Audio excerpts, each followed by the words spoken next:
Hey guys, welcome back to the channel. This is part 1 of our story. If you like this What If story and want to see part 2, let me know in the comments below. Before we start, don't forget to like, subscribe, and share this video with your friends. Also, check the description for more great content and my playlist. This story was posted by code 430 on Wattpad. Now let's start. This caused them to back off instantly as 𝐼𝐼𝐼 walked out the door, wondering what was happening on the surface. He began to think and had an idea. If he was so curious, why not find out for himself? He pointed his staff at the pentagram in the sky. Suddenly, the ground began to rumble, and he remarked that perhaps he had put a little too much power into it, but he didn't care. He began to hover toward the pentagram and passed through it, arriving on the surface. He closed the pentagram behind him to ensure no demon could follow. As much as he loved the chaos of merging the surface and the underworld, it would be quite a problem for him. He pondered what to do first, noting that the surface world had changed quite a bit since he had died. As he walked down the street, he noticed that no one seemed afraid of him, which confused him. Had he been in the underworld for so long that they no longer remembered who he was?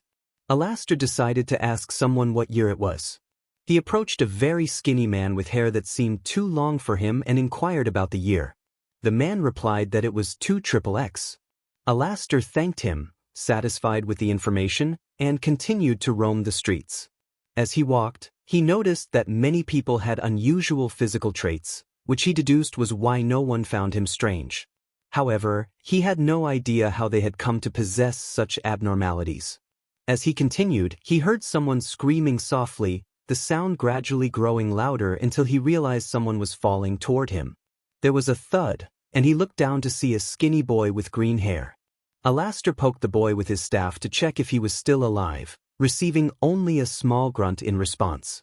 Amused by the boy's failed attempt at ending his life, 𝐼𝐼𝐼 grew bored and decided to delve into the boy's memories for some amusement. What he discovered surprised him. He saw the boy's struggles and was reminded too much of his own past. For the first time since becoming a demon, he felt pity and sadness. He knew what he had to do. He saved the boy, healing him before it was too late. From Izuku's perspective, after being told by 𝐾𝐿 to take a swan dive off a roof and hearing 𝐼𝐼𝐼, his idol, say he couldn't be a hero, he snapped. He lost control over his emotions and eventually felt nothing. Following Bakugo's advice, he approached the ledge, took off his shoes, and left a note explaining his actions. He jumped, and as he fell toward the pavement, fear returned, and he began to scream, realizing he was about to die. As he fell, he saw a figure below, but he had chosen a street that was empty. He continued screaming until everything went black. He felt nothing until he sensed some poking, followed by a hand on his head. In the last moments of his life, he felt a presence and suddenly saw his memories flash before him. After a couple of minutes, he woke up to see a gray-skinned man with a giant toothy smile staring at him. He panicked and screamed, but the man appeared unfazed, almost amused. The gray-skinned man explained that there was no need to scream, as he wasn't there to harm him. Izuku demanded to know who he was and why he was still alive. The man replied that he had healed him, stating he couldn't let someone like him die. When Izuku asked what he meant, the man posed a question about a killer named 𝐼𝐼𝐼. Izuku nodded, recalling that 𝐼𝐼𝐼 had killed over 300 people in the 19th century and had been found dead. The man expressed surprise at Izuku's knowledge and asked if he was a fan. It took Izuku a moment to realize the implication. He exclaimed that 𝐼𝐼𝐼 was supposed to be dead and questioned how he could still be alive after so many years.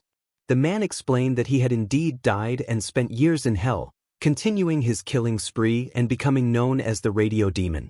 Eventually, he grew bored and returned to the surface world. He had been exploring when Izuku fell in front of him. After seeing Izuku's memories, he felt compelled to help. He offered Izuku a chance to become the next radio demon, leaving Izuku in a state of shock. He wondered if accepting would make him a villain and how he could possibly become the next radio demon. The man reassured him that it was simple. He just needed to accept the power, and 𝐼𝐼𝐼 would handle the rest. Izuku agreed, provided he could use the power for good. 𝐼𝐼𝐼's smile widened as he explained that the transformation would alter his height, attitude, voice, and sanity, but as long as he kept his goal of being a hero in mind, he would be fine. Knowing this, Izuku accepted, and 𝐼𝐼𝐼 instructed him to prepare in his room, as the process would take 2 hours and he would be asleep during it. So he sneaked home into his room, and 𝐼𝐼𝐼 began to transfer his power. 𝐼𝐼𝐼 observed that this boy, whose name he did not know, showed no fear despite knowing what 𝐼𝐼𝐼 had done in his past life. It was clear to him that this boy was meant to inherit his strength. Once they were in the boy's room, 𝐼𝐼𝐼 started to bestow his power upon him. He kept one detail to himself. When the boy received this power, he would believe his name was 𝐼𝐼𝐼. Perhaps it was for the best, as his original name likely carried too many painful memories. As 𝐼𝐼𝐼 completed the transfer, he began to fade away. Surprisingly, he felt no fear. Instead, he was filled with a strange joy. For the first time, he experienced physical pain, and he couldn't help but laugh as his form began to dissipate. He placed his staff down, knowing it now belonged to the boy, and with that, he vanished from existence. 2 days later, the boy, now 𝐼𝐼𝐼, woke up feeling stronger and taller. As he walked to the mirror, he saw that he had grown to 6 feet 4 inches, with gray skin and sharp teeth. A smile spread across his face, and he felt a sense of belonging to the name 𝐼𝐼𝐼, even if he knew it wasn't his original name. Shrugging off the thought, he made his way downstairs to greet his mother.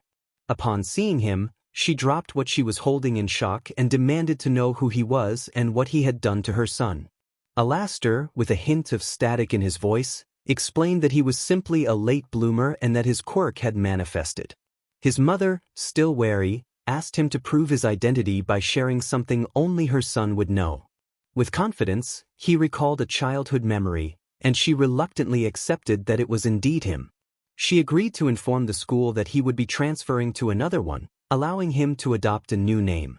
Once everything was arranged, 𝐼𝐼𝐼 returned to his room and noticed his staff was still there. He picked it up and magically altered his school uniform, making it red to better suit his new identity. As 𝐼𝐼𝐼 walked to school, he headed straight to the principal's office to find out which class he would be in. To his surprise, he was placed in the same class as before.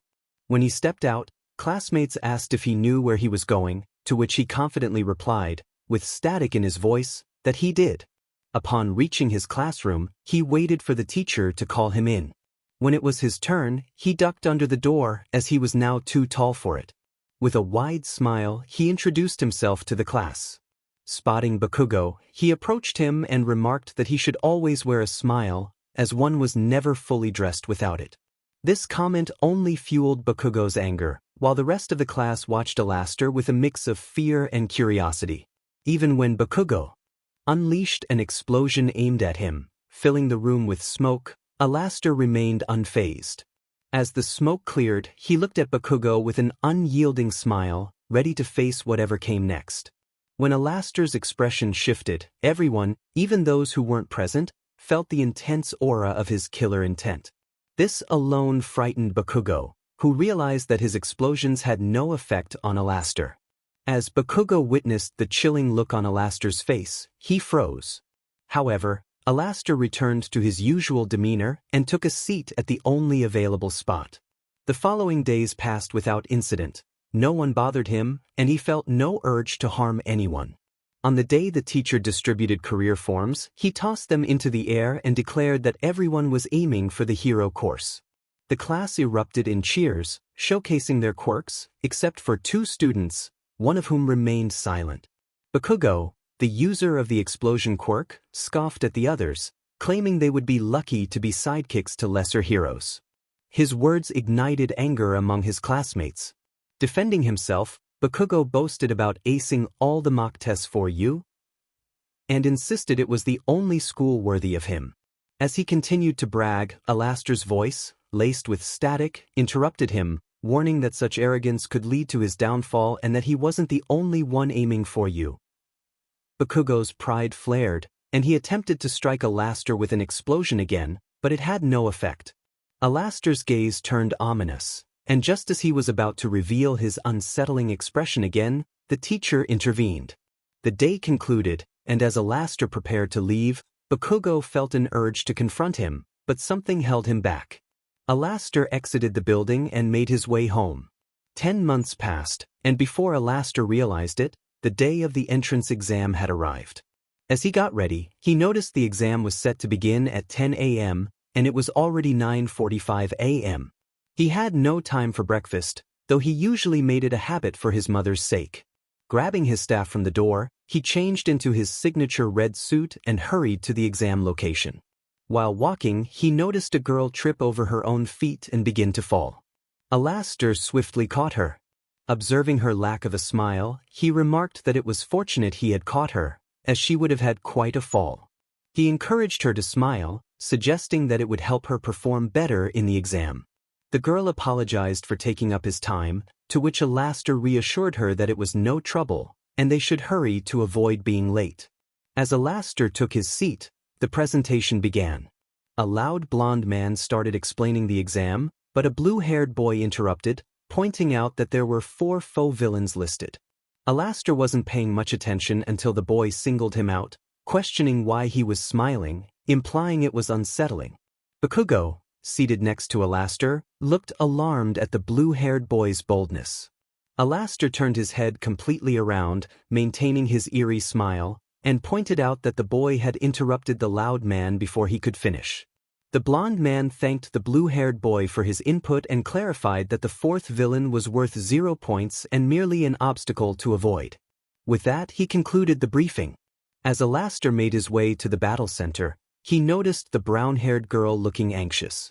He approached her, offering advice to help calm her nerves. He suggested deep breathing and smiling, as it could brighten her day. Just then, the loud man shouted for the exam to begin, and 𝐼𝐼𝐼𝐿 dashed forward, using his staff to take down robots. He quickly racked up 205 points but decided to leave some for the others and took a break.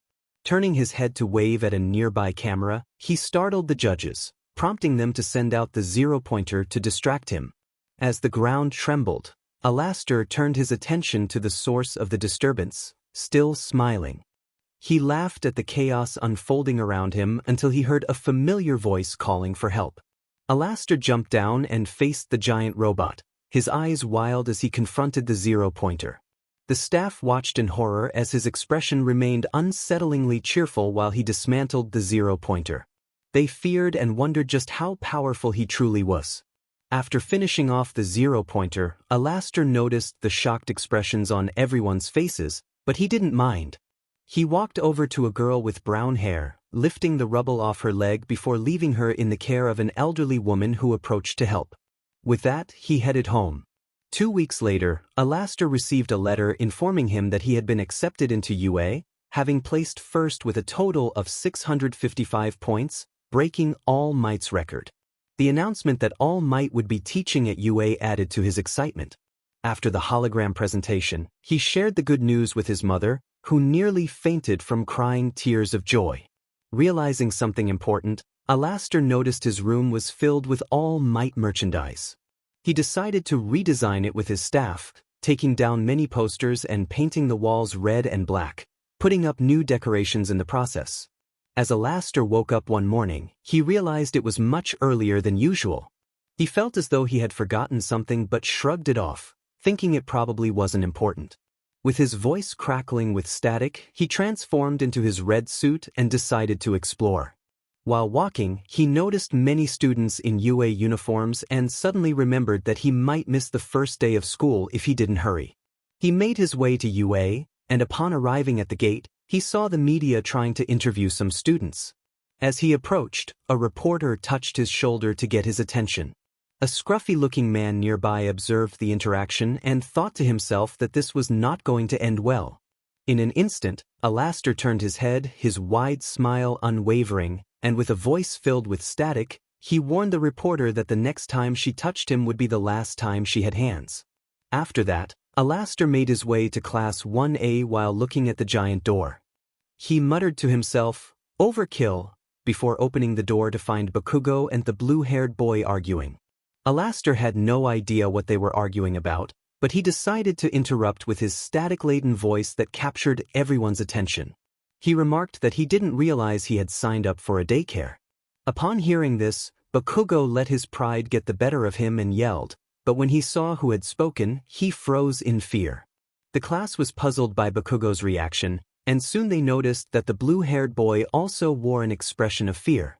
From the perspective of Todoroki, confusion washed over him as he wondered why the two who had been making so much noise suddenly stopped and looked terrified. He then noticed an extremely tall figure, whose aura felt distinctly different from that of a regular person. 𝐼𝐼𝐴 seemed to sense Todoroki's gaze and walked over to sit in front of him. What happened next confirmed Todoroki's suspicion that 𝐼𝐼𝐴 was not entirely human. 𝐼𝐼𝐴 spun his head around without moving his body and introduced himself with a static voice, asking Todoroki why he wasn't smiling, as one was never fully dressed without one. Todoroki was too stunned to respond, more curious than afraid, questioning how 𝐼𝐼𝐴 knew his name when they had never met before. A few minutes passed, and class began, but no one was present. 𝐼𝐼𝐴, maintaining his usual smile after introducing himself to Todoroki, heard the bell ring and noticed the absence of students. He looked down to see a yellow creature squirming toward the teacher's desk. He commented on the oddity of having a worm as a teacher, his voice coded in static. The creature introduced itself as Shota Aizawa, their homeroom teacher, and instructed everyone to put on their PE uniforms. 𝐼𝐼𝐴, however, chose to wear his regular suit. When everyone arrived, Aizawa began explaining the day's activities. He threw a ball at 𝐼𝐼𝐴 and asked about his highest throw in middle school. 𝐼𝐼𝐴 replied that he hadn't attended school at that time but could throw a body about 68.9 feet, his voice laced with static. It took a moment for everyone to process his words, and Aizawa, taken aback, said he would speak to 𝐼𝐼𝐴 after class.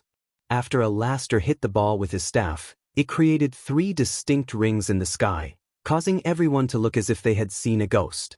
Aizawa then urged him to try harder, and 𝐼𝐼𝐴 agreed, wanting to give them a chance. He opened a portal to Egypt, dropped the ball, and closed the portal, which Aizawa deemed sufficient. As the test concluded, Aizawa displayed the results, and no one could come close to 𝐼𝐼𝐴's score. Aizawa reminded 𝐼𝐼𝐴 that he wanted to speak with him afterward. After class, 𝐼𝐼𝐴 and Aizawa left the room, but one girl, Todoroki, decided to follow them. 𝐼𝐼𝐴 noticed her footsteps but continued walking until they reached the faculty lounge. Aizawa entered first to ensure it was clear and then called 𝐼𝐼𝐴 in. 𝐼𝐼𝐴 commented on the quietness of the place and warned Aizawa to choose his next words carefully. Aizawa, curious and slightly apprehensive, asked what 𝐼𝐼𝐴 meant by mentioning bodies. 𝐼𝐼𝐴 laughed and acknowledged Aizawa's directness, asking how much he knew about history. Aizawa replied that he knew a lot, though not everything. 𝐼𝐼𝐴 then referenced a man found guilty of over 300 murders, and Aizawa recognized the case, noting that the defendant had only gone by the name 𝐼𝐼𝐴. 𝐼𝐼𝐴 revealed that he was that man, though not in this body, and Aizawa was left shocked and skeptical, questioning how he could still be alive after being electrocuted to death in the 19th century. Aizawa expressed disbelief at the situation, questioning how someone could still be alive. 𝐼𝐼𝐴 explained that this individual was meant to live in torment in hell, but he was born in the underworld with powers beyond comprehension. He managed to escape, causing chaos in hell, defeating leaders who had remained dormant for centuries, and earning the title of the Radio Demon. This name came from his habit of torturing victims and broadcasting their screams. Eventually, he grew bored and invested his time in a rehabilitation center for demons, not out of compassion, but for entertainment. After some time, he returned to the surface world, where he found Aizawa lying injured. 𝐼𝐼𝐴 had healed him, and in doing so, Aizawa became a part of him. Although Aizawa could recall 𝐼𝐼𝐴's memories, he had forgotten his original name and now identified as 𝐼𝐼𝐴. Aizawa's surprise was evident. He struggled to comprehend the tale, yet 𝐼𝐼𝐴 maintained his ever-present smile. 𝐼𝐼𝐴 announced his departure, encouraging Aizawa to smile for once. Shoyo, having listened to the story, finally understood the extent of 𝐼𝐼𝐴's power. However, realizing 𝐼𝐼𝐴 was leaving, he panicked and sought a hiding place, quickly slipping into a storage closet. As 𝐼𝐼𝐴 opened the door and began to walk away, he paused right in front of Shoyo's hiding spot. He remarked that Shoyo could have simply asked if he wanted to know more, inviting him to come out of the closet. Shoyo was taken aback, questioning how 𝐼𝐼𝐴 had known he was there. 𝗟𝐼𝐜𝐬 revealed that he had been aware of 𝗟𝗠𝐬's presence from the beginning, his laughter echoing in the air. 𝗟𝗠𝐬's heart raced. It seemed that beneath 𝗟𝐼𝐜𝐬's cold and threatening demeanor lay a softer side, and perhaps there was a chance to strike a deal with him. The following day, a door marked with 𝗟𝐼𝐜𝐬's name in black and red letters came into view. Inside, 𝗟𝐼𝐜𝐬, the gray-skinned protagonist, lay still, seemingly in a deep slumber, though he didn't truly need sleep as a demon.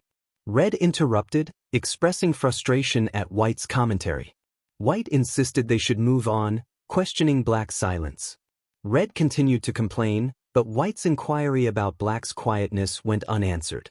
Just then, Pink arrived, greeting everyone cheerfully. White asked Black if he had been unwell due to his silence. Black confirmed he was fine and mentioned they were looking for Blue. Pink revealed that she had seen Blue in the lounge area reading, and suggested they grab lunch together. Red, annoyed, interrupted their conversation, and Pink teased him about his lack of charm. Black suggested they head to the lounge. Meanwhile, 𝗟𝐼𝐜𝐬 sat in front of 𝗟𝗠𝐬, smiling as always. Suddenly, he heard thuds and, driven by curiosity, stood up to investigate. He narrowly dodged a large man bursting through the door, who exclaimed his intention to enter like a normal person. 𝗟𝐼𝐜𝐬, bemused, began to respond but was interrupted by the man's excitement over seeing 𝗟𝐼𝐜𝐬. 𝗟𝐼𝐜𝐬, confused, admitted he didn't know who 𝗟𝐼𝐜𝐬 was, prompting astonished reactions from those around him. 𝗟𝐼𝐜𝐬 cleared his throat and instructed the class to take their seats for combat training. Everyone except 𝗟𝐼𝐜𝐬 and 𝗟𝗠𝐬 cheered in excitement. 𝗟𝐼𝐜𝐬 then announced that they would need special gear, pressing a button to summon it, and instructed everyone to meet him at ground beta. While everyone grabbed their suitcases, 𝗟𝐼𝐜𝐬 simply adjusted his suit and tie, leaving 𝗟𝐼𝐜𝐬 puzzled but choosing to overlook it. 𝗟𝐼𝐜𝐬 remarked that clothes make the pros, and 𝗟𝐼𝐜𝐬 was living proof of that. 𝗟𝐼𝐜𝐬 thought they looked unnecessarily flashy. The teams were set, and 𝗟𝐼𝐬𝐬 would face a team of 4, Kaminari, Jiro, 𝗟𝗠𝐬 and Bakugo. 𝗟𝐼𝐜𝐬 announced that it was time to begin. Bakugo expressed his confidence that they would lose badly. Jiro questioned his negative attitude, and Bakugo explained that their opponent was impervious to his attacks and didn't listen to anyone. He doubted whether 𝗟𝐼𝐬𝐬 could be frozen, as previous attempts had failed. Bakugo concluded that it was just 𝗟𝗠𝐬 left to face 𝗟𝐼𝐬𝐬. 𝗟𝗠𝐬 sighed, resigned to the situation. 𝗟𝐼𝐬𝐬 then knocked and asked if he could come in, surprising everyone as the match had just started. His speed was astonishing, even for someone with a speed quirk. 𝗟𝐼𝐬𝐬 commented on their frozen expressions, casually walking up to them. 𝗟𝗠𝐬 attempted to freeze him, but his attack melted upon contact. 𝗟𝐼𝐬𝐬 quipped that it was quite chilling. Bakugo, realizing their situation, acknowledged their lack of hope. 𝗟𝐼𝐬𝐬 touched the bomb, winning the match swiftly. In the mindscape, White, Black, Red, and Pink found Blue sitting on a couch, engrossed in a manga. White was relieved to find Blue, who seemed startled by their presence. Red expressed frustration over how long they had searched for Blue. Blue apologized, explaining that he felt out of place while the others made memories together. Black made a sarcastic comment about Red, which provoked an angry response. Blue, frightened by the outburst, tried to hide behind a pillow, prompting Red to reassure him. Red's calm demeanor surprised everyone, as they had never seen her speak so gently. Blue accepted Red's invitation to get ramen, and they left together, leaving White, Black, and Pink in shock. As the day ended, Class 1A discussed 𝗟𝐼𝐬𝐬's display of power and their battles, except for 𝗟𝐼𝐬𝐬, who was leaving when Bakugo called out to him. Bakugo asked if they could start over and try to become friends. 𝗟𝐼𝐬𝐬 agreed, and Bakugo suggested they get drinks. Curious, Bakugo inquired about 𝗟𝐬𝐬𝐬's quirk, to which 𝗟𝐬𝐬𝐬 replied that it was dark magic. 𝗟𝐬𝐬𝐬 stood on the roof, gazing at the blue sky, his reddish hair catching the sunlight. He reminisced about the moment he had jumped from that very roof and the encounter that had changed his life. Meeting himself had been a strange twist of fate, leaving him uncertain if it was a blessing or a curse. Yet, his smile remained unwavering. Realizing he needed to leave for school, he stepped down and walked toward the door, descending the stairs with a sense of purpose. Today was the day they would select their class representatives. He thought to himself that he better get going. 𝐼𝐬𝐽 wouldn't be pleased if he was late on such an important day. As he arrived at school, something felt off, but he shrugged it off and continued humming, his smile unwavering. 𝐼𝐬𝐽 noticed the reporters outside, eagerly seeking information from the students of 𝑒𝐮𝐻𝐬. But he walked past them, undeterred, his demeanor a mix of cheerfulness and madness.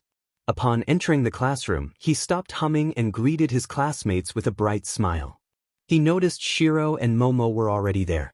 Momo greeted him warmly, appreciating his high spirits. Shiro, however, expressed uncertainty about whether 𝐼𝐬𝐽's demeanor was genuine happiness or simply madness. 𝐼𝐬𝐽 responded that it was a bit of both. When he noticed Momo's lack of a smile, he inquired about it, prompting her to ask how he had lost his sanity. 𝐼𝐬𝐽 quipped that he had never been sane to begin with. Shiro added that 𝐼𝐬𝐽 seemed to smile even in his sleep, to which 𝐼𝐬𝐽 agreed, noting he never stopped smiling. As the class settled in, 𝐼𝐬𝐽 entered, taking roll call in his usual manner. He informed the class that they would be choosing a class representative, prompting excitement among the students. They eagerly suggested themselves until Tenya proposed a vote, believing it to be the fairest method. 𝐼𝐬𝐽, uninterested, instructed them to decide quickly before his nap was interrupted. After counting the votes, 𝐼𝐬𝐽 emerged as the class representative, much to 𝐂𝐵𝐾𝐭's frustration. 𝐼𝐬𝐽 acknowledged the outcome with a bow, and the class applauded. He suggested they all go to lunch, and as he walked out, Momo followed him, expressing surprise at how close the vote had been. 𝐼𝐬𝐽 encouraged her not to give up on her aspirations, reminding her that hard work could lead to future opportunities. Momo thanked him for the advice, feeling a bit flustered. 𝐼𝐬𝐽, noticing her blush, dismissed it as a fleeting moment. He shared his perspective on life, hinting at his own struggles, but Momo insisted that life always has meaning. 𝐼𝐬𝐽 reassured her that he was not worried about his own fate, as he had faced death before. As they reached the lunchroom, Momo asked if he would eat, but 𝐼𝐬𝐽 insisted he didn't need to. After she left, he summoned a black sludge from a portal, instructing it to watch over the students of Class 1A, as they were now his responsibility. Suddenly, an alarm blared, announcing a Level 3 security breach and instructing students to evacuate calmly. 𝐼𝐬𝐽 prepared himself, summoning his staff and tapping it to gain everyone's attention. Once the students quieted down, he reassured them that there was no need to panic. It was merely a group of reporters outside. As calm returned, the school day ended, and 𝐼𝐬𝐽 was on his way home when he spotted Momo approaching him. She thanked him for calming the crowd, expressing her gratitude for his timely intervention. 𝐼𝐬𝐽 brushed off her thanks, stating he had simply done what was right and that she owed him nothing. However, Momo insisted she wanted to repay him somehow, determined to show her appreciation. 𝐼𝐬𝐽 suggested to Momo that she join him for some company, noting that he had no immediate plans to head home and could tell she hadn't experienced much of the outside world. Momo agreed, saying she just needed to inform her driver. They spent the day together until sunset, at which point they both had to return home, anticipating the next day ahead. In a different realm, Red and Blue were seated on a stool, enjoying ramen and sharing lighthearted banter. Blue felt a rare sense of happiness, while Red appeared relaxed until an unsettling feeling crept over her, as if someone were watching. Initially dismissing it, the sensation intensified. Red asked Blue where they should head next, but Blue seemed lost in thought. Red snapped her fingers to regain Blue's attention, prompting Blue to question why Red was being nice to her, given their past. Red explained that her previous relationship with Green had been unpleasant, and she genuinely cared for Blue. Blue was taken aback but delighted by Red's promise of support. Meanwhile, 𝐼𝐬𝐽 found himself on the same building as before, soaking up the sun until he remembered the important day ahead at 𝐒𝐮𝐻𝐬. He was eager to collect someone who had been destined to perish long ago, hoping that this individual would show up. 𝐼𝐬𝐽 hummed a haunting tune as he made his way to school, only to be interrupted by a piercing scream. Curious, 𝐼𝐬𝐽 approached the source of the scream and was surprised to find Momo, his vice representative, in a tense situation. He announced his presence, asking what was happening. The thugs present were dismissive, but 𝐼𝐬𝐽 warned them to answer his question before he grew impatient. Momo, feeling paralyzed with fear, regretted not being driven to school. 𝐼𝐼𝐻𝐿 reassured Momo that he had everything under control, but warned the thugs again to respond or face serious consequences. One thug lunged at him, throwing a punch that 𝐼𝐻𝐿 easily absorbed without flinching. With a snap of his fingers, dark tendrils emerged, capturing the thugs and pulling them away, leaving 𝐼𝐻𝐿 to check on Momo. She was silent, and when he called her name, she apologized for dragging him into the situation, fearing she had wasted his time. 𝐼𝐻𝐿 reassured her that it had been entertaining and urged her to be more cautious in the future. A moment of silence passed as Momo felt a blush rise at his kind words, pondering why he was always so reassuring and kind. She decided to ask him a question, but 𝐼𝐻𝐿 interrupted, saying they needed to hurry to school. He created a portal that transported them directly to their classroom, where 𝐼𝐻𝐿 realized everything seemed dark. Momo clarified that he had walked into someone unexpectedly. Apologizing to Mina, who was flustered, 𝐼𝐻𝐿 suggested everyone take their seats as Mr. Izawa entered the room. Izawa informed the class about their upcoming rescue training at an on-campus facility and that they could wear their hero costumes. After everyone changed, 𝐼𝐻𝐿 approached Izawa to discuss a matter. He requested to handle any potential villain attacks himself, explaining that he had already crossed a line and didn't want Izawa to share that burden. Izawa reluctantly agreed, hoping that no incidents would occur. On the bus, 𝐼𝐻𝐿 noticed Tsuyu seemed curious and encouraged her to ask her question. She inquired about his quirk, to which 𝐼𝐻𝐿 responded that it was black magic, explaining that he could draw power from living things. Kirishima remarked on how flashy that sounded, while Tsuyu expressed concern about 𝐼𝐻𝐿's appearance, suggesting it might not appeal to children. 𝐼𝐻𝐿 offered to change his look if it bothered her. 𝐼𝐻𝐿 stood in the dimly lit room, his presence commanding and unsettling. Shadows danced around him as he surveyed the scene, a smirk playing on his lips. He thrived in chaos, relishing the tension that filled the air. The atmosphere was thick with anticipation as he prepared for the next phase of his plan. His mind raced with possibilities, each one more thrilling than the last. He could feel the energy of those around him, a mixture of fear and excitement that only fueled his own enthusiasm. As he moved through the space, he caught glimpses of the others, each one caught in their own web of thoughts and emotions. They were drawn to him, like moths to a flame, unable to resist the allure of his dark charisma. 𝐼𝐻𝐿's laughter echoed softly, a haunting melody that sent shivers down spines.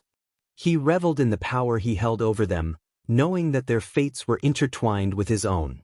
With each step, he drew closer to his ultimate goal, the thrill of the chase igniting a fire within him.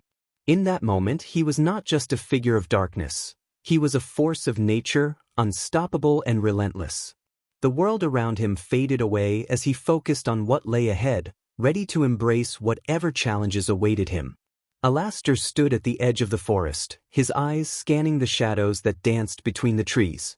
The air was thick with tension, and he could feel the weight of the impending confrontation pressing down on him. He had always thrived in chaos, but this time felt different. The stakes were higher, and the shadows seemed to whisper secrets of danger. As he ventured deeper into the woods, the sounds of nature faded, replaced by an eerie silence that sent shivers down his spine. He moved with purpose, each step calculated, aware that he was not alone. The rustle of leaves and the snap of twigs underfoot hinted at the presence of unseen watchers, their intentions unknown. Suddenly, a figure emerged from the darkness, cloaked in mystery. 𝐼𝐻𝐿's instincts kicked in, and he prepared himself for whatever was to come. The air crackled with energy as they circled each other, both aware that this encounter could change everything. With a swift motion, 𝐼𝐻𝐿 launched himself forward, his movements fluid and precise. The clash of their powers resonated through the forest, sending ripples of energy that shook the very ground beneath them. He could feel the adrenaline coursing through his veins, fueling his determination to emerge victorious. As the battle raged on, 𝐼𝐻𝐿's mind raced with strategies and possibilities. He was no stranger to conflict, but this felt like a dance of fate, each move leading him closer to his ultimate goal. The tension in the air was palpable, and he could sense the shift in the atmosphere as their powers collided. In the end, it was not just about strength, it was about willpower and resilience. 𝐼𝐼𝐼 pushed himself to the limits, drawing on every ounce of energy he had. With one final surge, he unleashed a wave of power that illuminated the forest, casting away the shadows that had threatened to consume him. As the dust settled, 𝐼𝐼𝐼 stood victorious, breathing heavily but filled with a sense of accomplishment. He had faced the darkness and emerged stronger, ready to confront whatever challenges lay ahead. The forest, once a place of uncertainty, now felt like a testament to his strength and determination. 𝐼𝐼𝐼 looked around, wondering if he still appeared creepy. No one spoke, they were all in shock. The boys were envious, and the girls were blushing, while everyone except Izuku stared in disbelief. 𝐼𝐼𝐼 questioned what he had messed up during his transformation. The silence lingered until Izuku finally broke it, indicating they were ready to go. As they stepped outside, they shook off the shock and continued until they met 𝗟𝗏, who delivered a brief speech. Everyone applauded except for 𝐼𝐼𝐼.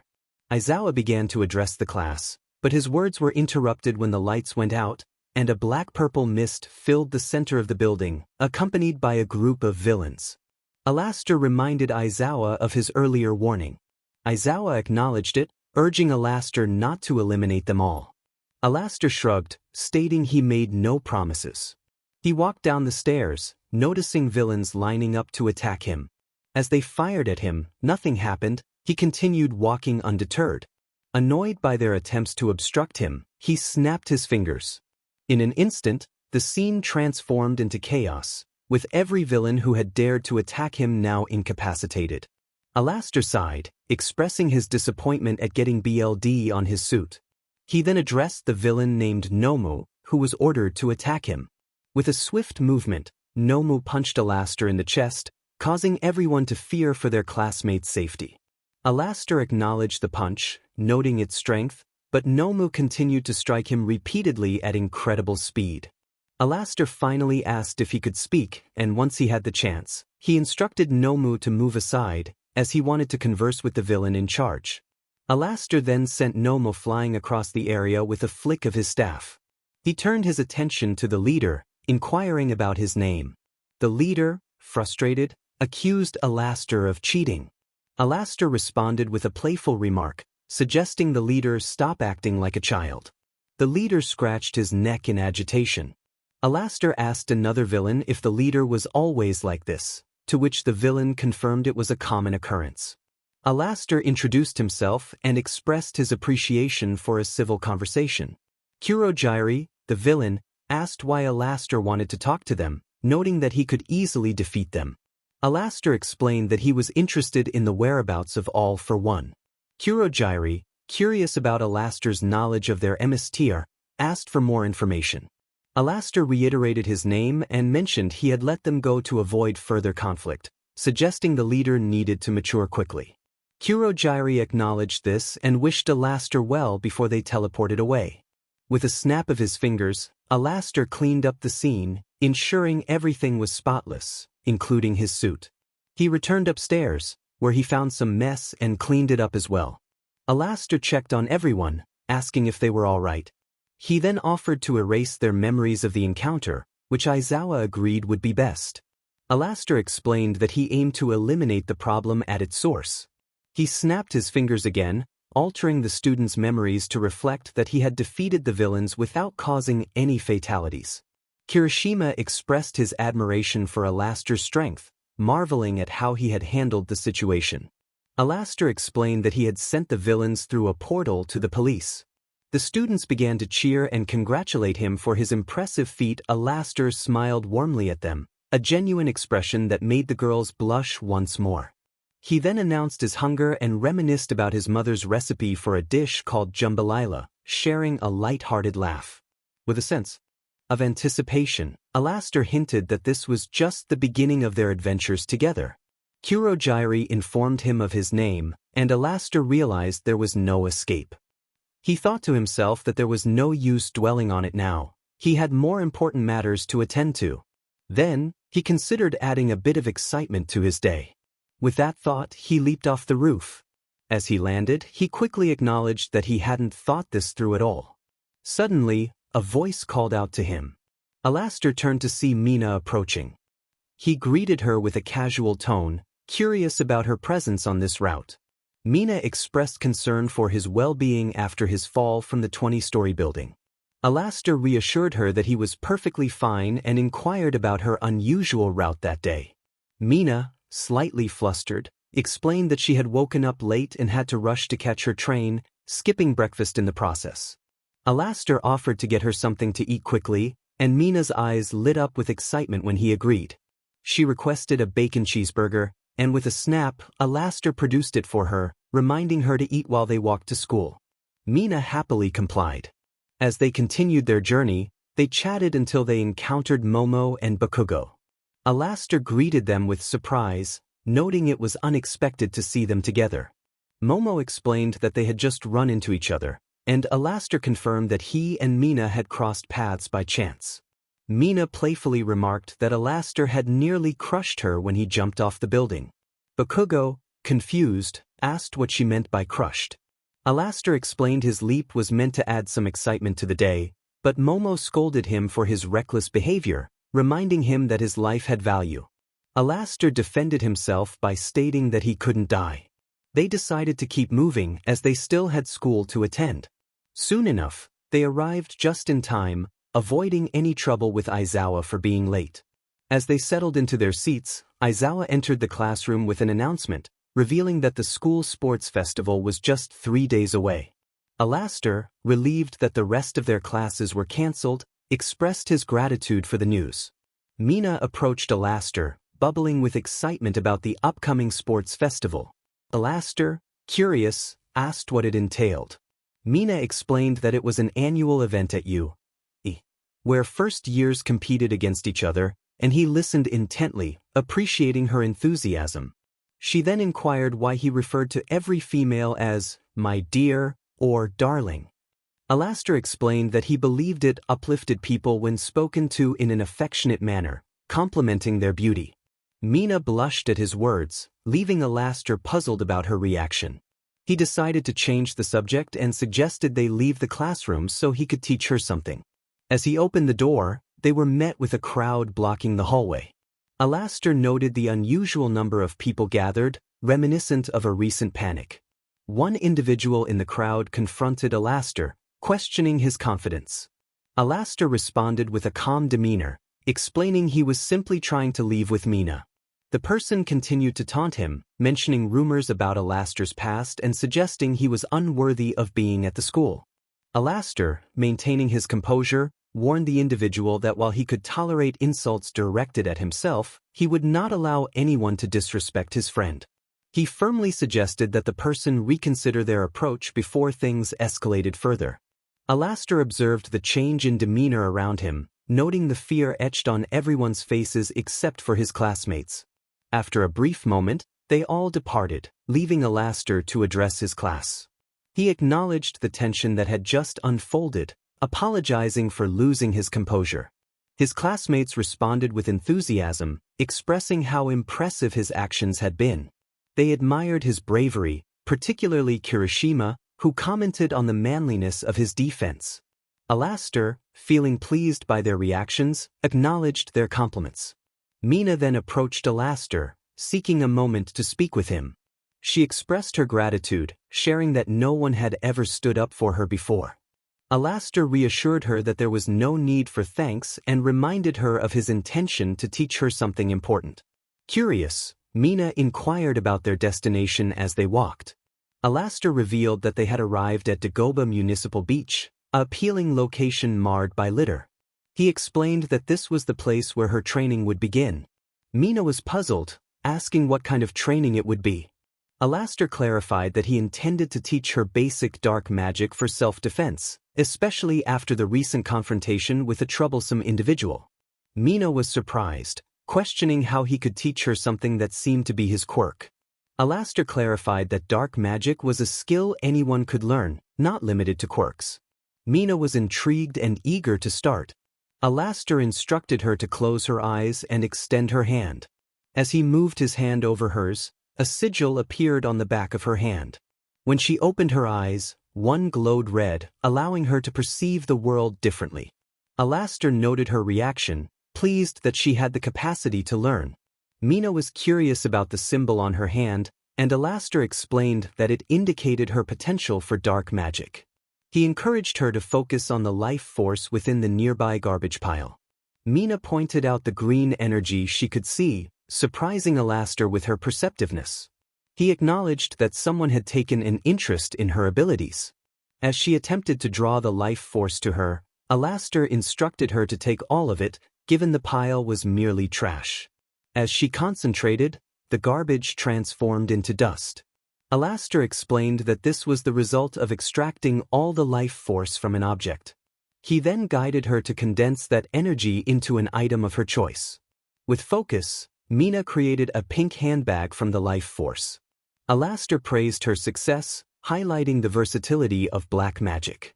They continued practicing until sunset, at which point Mina began to panic about her curfew. 𝐼𝐻𝐿 reassured her, confident that her family would understand. Mina suddenly remembered the sigil and expressed concern about hiding it. 𝐼𝐻𝐿 handed her a pair of fashionable fingerless gloves, which would conceal the mark. He revealed his own mark, acknowledging her sharpness in noticing details. As they prepared to leave, 𝐼𝐻𝐿 insisted on accompanying her home to ensure her safety. Mina suggested teleporting, but 𝐼𝐻𝐿 explained that he needed to be present for that, and he hadn't taught her how yet. They decided to take the train to her station, walking the rest of the way home. Mina cautioned 𝐼𝐻𝐿 about her father, mentioning that he could be intimidating and wasn't fond of new people. Mina's brothers could be quite a handful. 𝐼𝐻𝐿, with a calm demeanor, mentioned that he generally got along well with others. Mina, eager to move on, suggested they head out. 𝐼𝐻𝐿 reminded her not to share anything about her dark magic, explaining that people often misunderstood it. Mina accepted this and opened the door, welcoming 𝐼𝐻𝐿 inside. Upon entering, Mina's father, Mike, inquired about her whereabouts and the identity of her companion. Mina introduced 𝐼𝐻𝐿, explaining that she had been at Dagobah Beach. 𝐼𝐻𝐿 greeted Mike warmly, and Mike introduced himself. He expressed his pleasure in meeting the one who had been looking out for his daughter and her friends. Mina blushed at her father's words, realizing how much she had talked about 𝐼𝐻𝐿.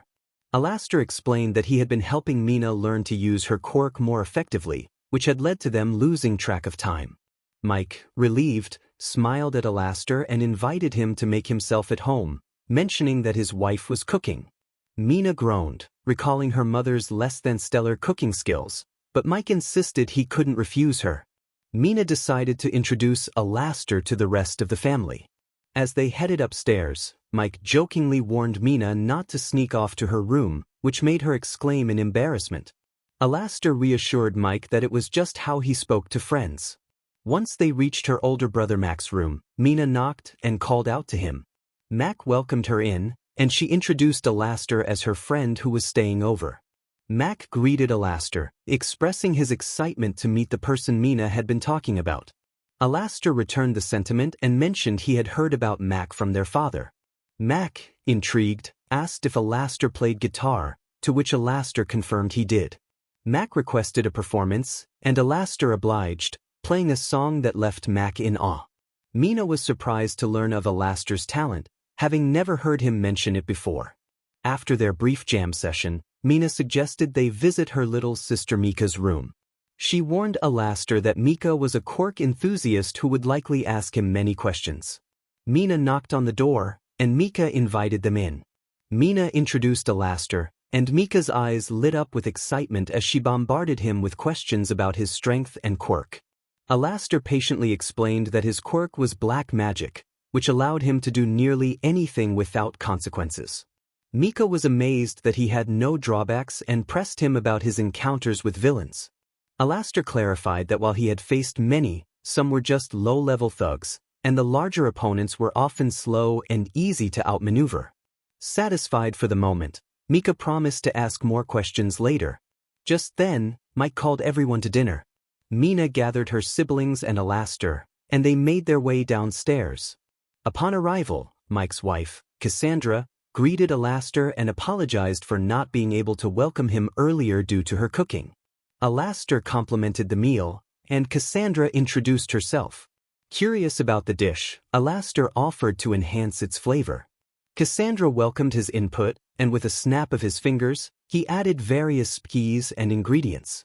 After tasting the improved dish, Mina's eyes sparkled with delight, and 𝗟𝗚 had to gently remind her to wait until it was time to eat. Cassandra decided it was best to distribute the food so that one person wouldn't try to eat everything. She passed out the food, and everyone expressed their gratitude before diving in, except for 𝗟𝗚. Mike remarked on how heavenly the food tasted and asked Cassandra what she had done differently this time. Cassandra admitted that she hadn't made it taste good. 𝗟𝗚 had. Everyone turned to 𝗟𝗚 in surprise, realizing he had this talent. Mac exclaimed that 𝗟𝗚 could cook and play guitar. Mika added that he also possessed a super strong quirk with no drawbacks. Mike was astonished to learn that 𝗟𝗚 could play guitar. Mac insisted that 𝗟𝗚 had played Thunderstruck perfectly.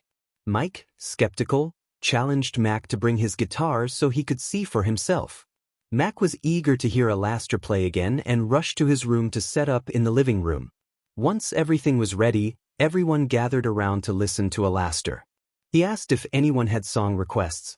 Mike suggested Enter Sandman by Black Sabbath, and 𝗟𝗚 agreed to play it. After the performance, 𝗟𝗚 inquired if they enjoyed the song. Mike was amazed and asked how he managed to play it so well. 𝗟𝗚 assured him it wasn't that hard. Curious, Mike asked if 𝗟𝗚 could sing. 𝗟𝗚 confirmed that he could and invited Mike to request a song. After another impressive performance, everyone was astonished by his talent, including Mina, who blushed deeply. 𝗟𝗚 asked if he had done well. Mac insisted that 𝗟𝗚 had to teach him how to play. Mina chimed in, revealing that 𝗟𝗚 could also make scary faces, which he had used to stand up for her earlier. Mike, still skeptical, doubted 𝗟𝗚 could be that scary. Suddenly, the lights flickered off, leaving a small light where 𝗟𝗚 stood. He playfully challenged them, asking how much they wanted to bet. 𝗟𝗚's perspective shifted as he prepared to leave. He expressed to Charlie that while the entertainment had been enjoyable at first, it no longer held his interest. Charlie looked at him, initially thinking he was joking, but upon realizing he was serious, attempted to persuade him to stay. However, 𝗟𝗚's annoyance grew, and he firmly stated that he felt his presence was no longer needed. As he transformed back into his human form, the lights flickered back on, and he playfully questioned whether he was still considered scary. Mike acknowledged 𝗟𝗚's creepiness, which 𝗟𝗚 took as a compliment. The atmosphere fell silent, except for Mina and Mika, who were intrigued by 𝗟𝗚's earlier display. Mika, curious and impressed, asked how he managed to be so frightening, suggesting that his intimidating presence could scare off her bullies. Mike confirmed that Mika did indeed have bullies, explaining that the school board had been informed, but no action was taken since the leader of the group was the principal's son. 𝗟𝗚 offered to intimidate them on Mika's behalf, which excited her. She pleaded with her father to let 𝗟𝗚 pick her up from school to confront the bullies. Mike hesitated, concerned about imposing on 𝗟𝗚, but Mina pointed out that there was no school due to the sports festival, making it possible for 𝗟𝗚 to help. 𝗟𝗚 reassured them that he would enjoy the opportunity and wouldn't mind scaring the bullies away. Mike reluctantly agreed, asking 𝗟𝗚 to ensure Mika's safety. After everyone else departed, Mike turned to 𝗟𝗚, wanting to discuss something important. He expressed his approval of 𝗟𝗚 dating his daughter, which left 𝗟𝗚 momentarily speechless. When Mike inquired about 𝗟𝗚's feelings for Mina, 𝗟𝗚 hesitated, revealing that she reminded him of someone he once loved, who had tragically passed away. Mike apologized for bringing up painful memories, and 𝗟𝗚 reassured him that it was all right, admitting that he found Mina appealing. As Mike left him to ponder his thoughts, Mina returned, having finished her chores.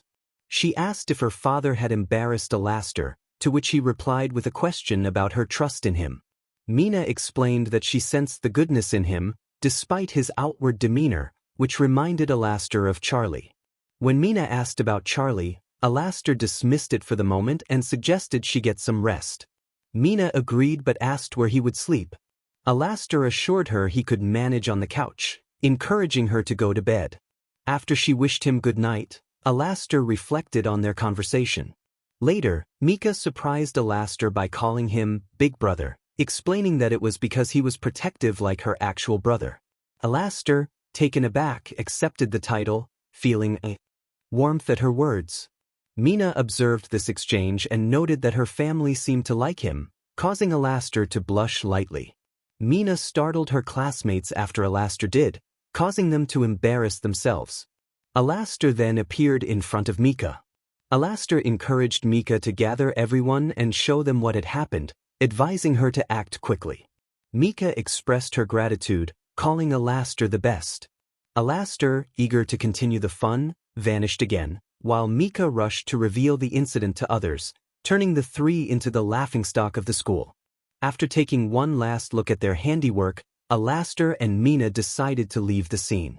𝐼𝐻𝐿 remarked that their plan had worked perfectly, but noticed Mina's somber expression. Concerned, he asked if she was all right and where her appealing smile had gone. Mina then asked 𝐼𝐻𝐿 how he viewed her appearance. 𝐼𝐻𝐿 was taken aback by the sudden question but soon realized what was troubling her. He softened his tone, assuring her that she was appealing, kind-hearted, and full of energy. He complimented her hair and horns, expressing that she was perfect just as she was. He wanted her to keep smiling. Mina thanked 𝐼𝐻𝐿, hinting at deeper feelings, but quickly changed the subject, suggesting they head home. 𝐼𝐻𝐿 agreed and asked if she wanted to watch a movie. Mina's excitement was palpable as she asked if she could choose the film. 𝐼𝐻𝐿 happily consented, and Mina suddenly realized he could turn off the static in his voice. 𝐼𝐻𝐿 confirmed this, and Mina complimented his handsome and smooth voice, causing a blush to creep onto her face. As they prepared to leave, Mina's thoughts turned inward. She called out to 𝐒𝐮𝐽𝐻𝐿, wondering if he was present. 𝐒𝐮𝐽𝐻𝐿 greeted her warmly and asked what brought her back.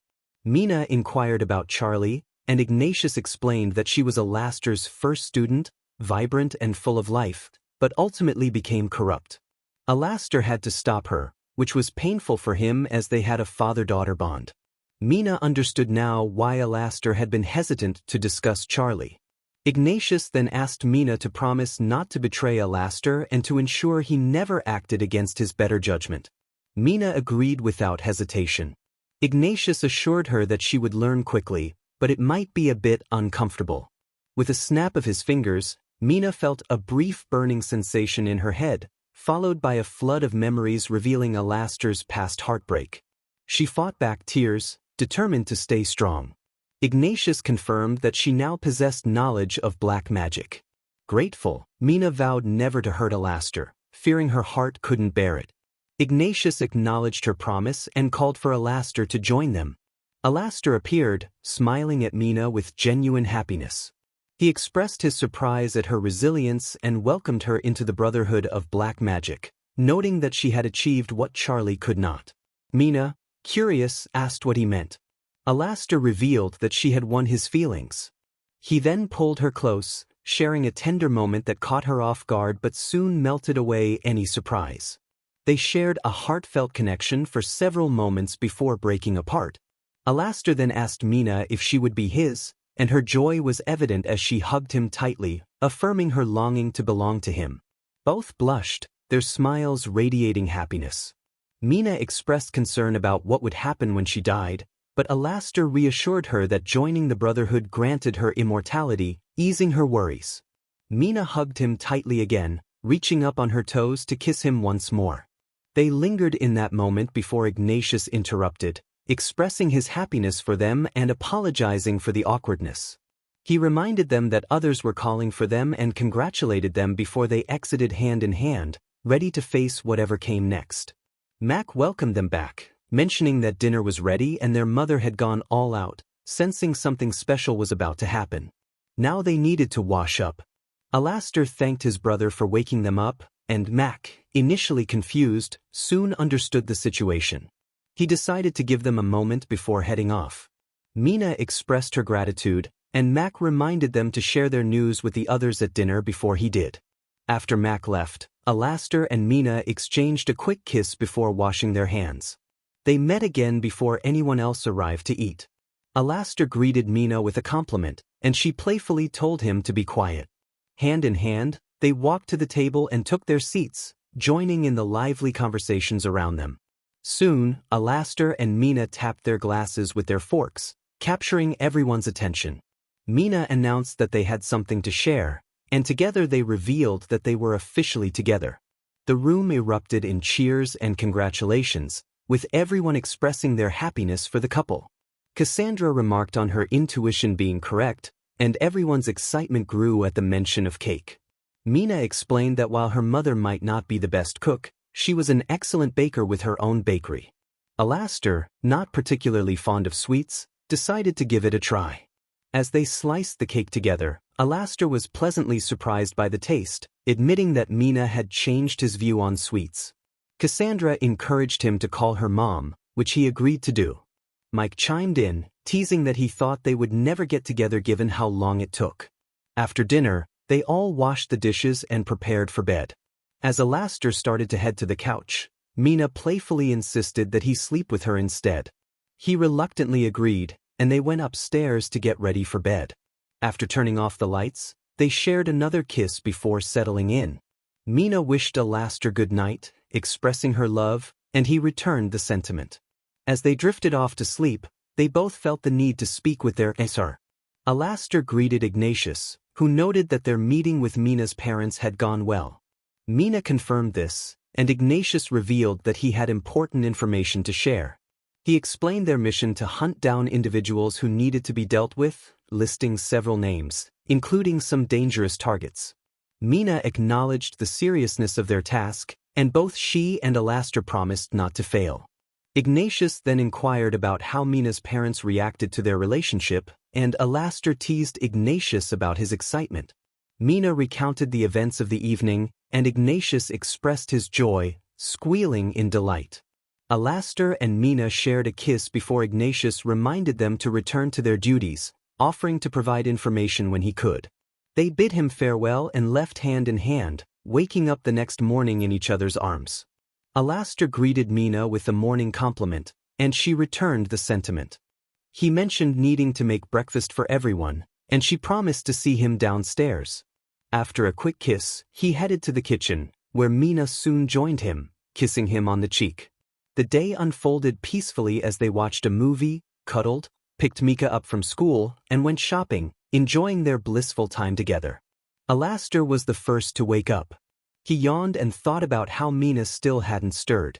He wished they could stay in this moment forever, but they had the sports festival today.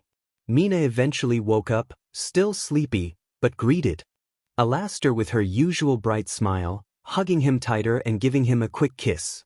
𝐼𝐼 asked if she was ready for the day, to which Mina enthusiastically replied that she was ready to show her skills. He reminded her not to be afraid of quirks, as they couldn't affect her anymore. Mina suggested they cook breakfast together, and 𝐼𝐼 agreed, asking her to get dressed first. With a snap of her fingers, Mina changed into her uniform, and 𝐼𝐼 followed suit, appearing in his red suit.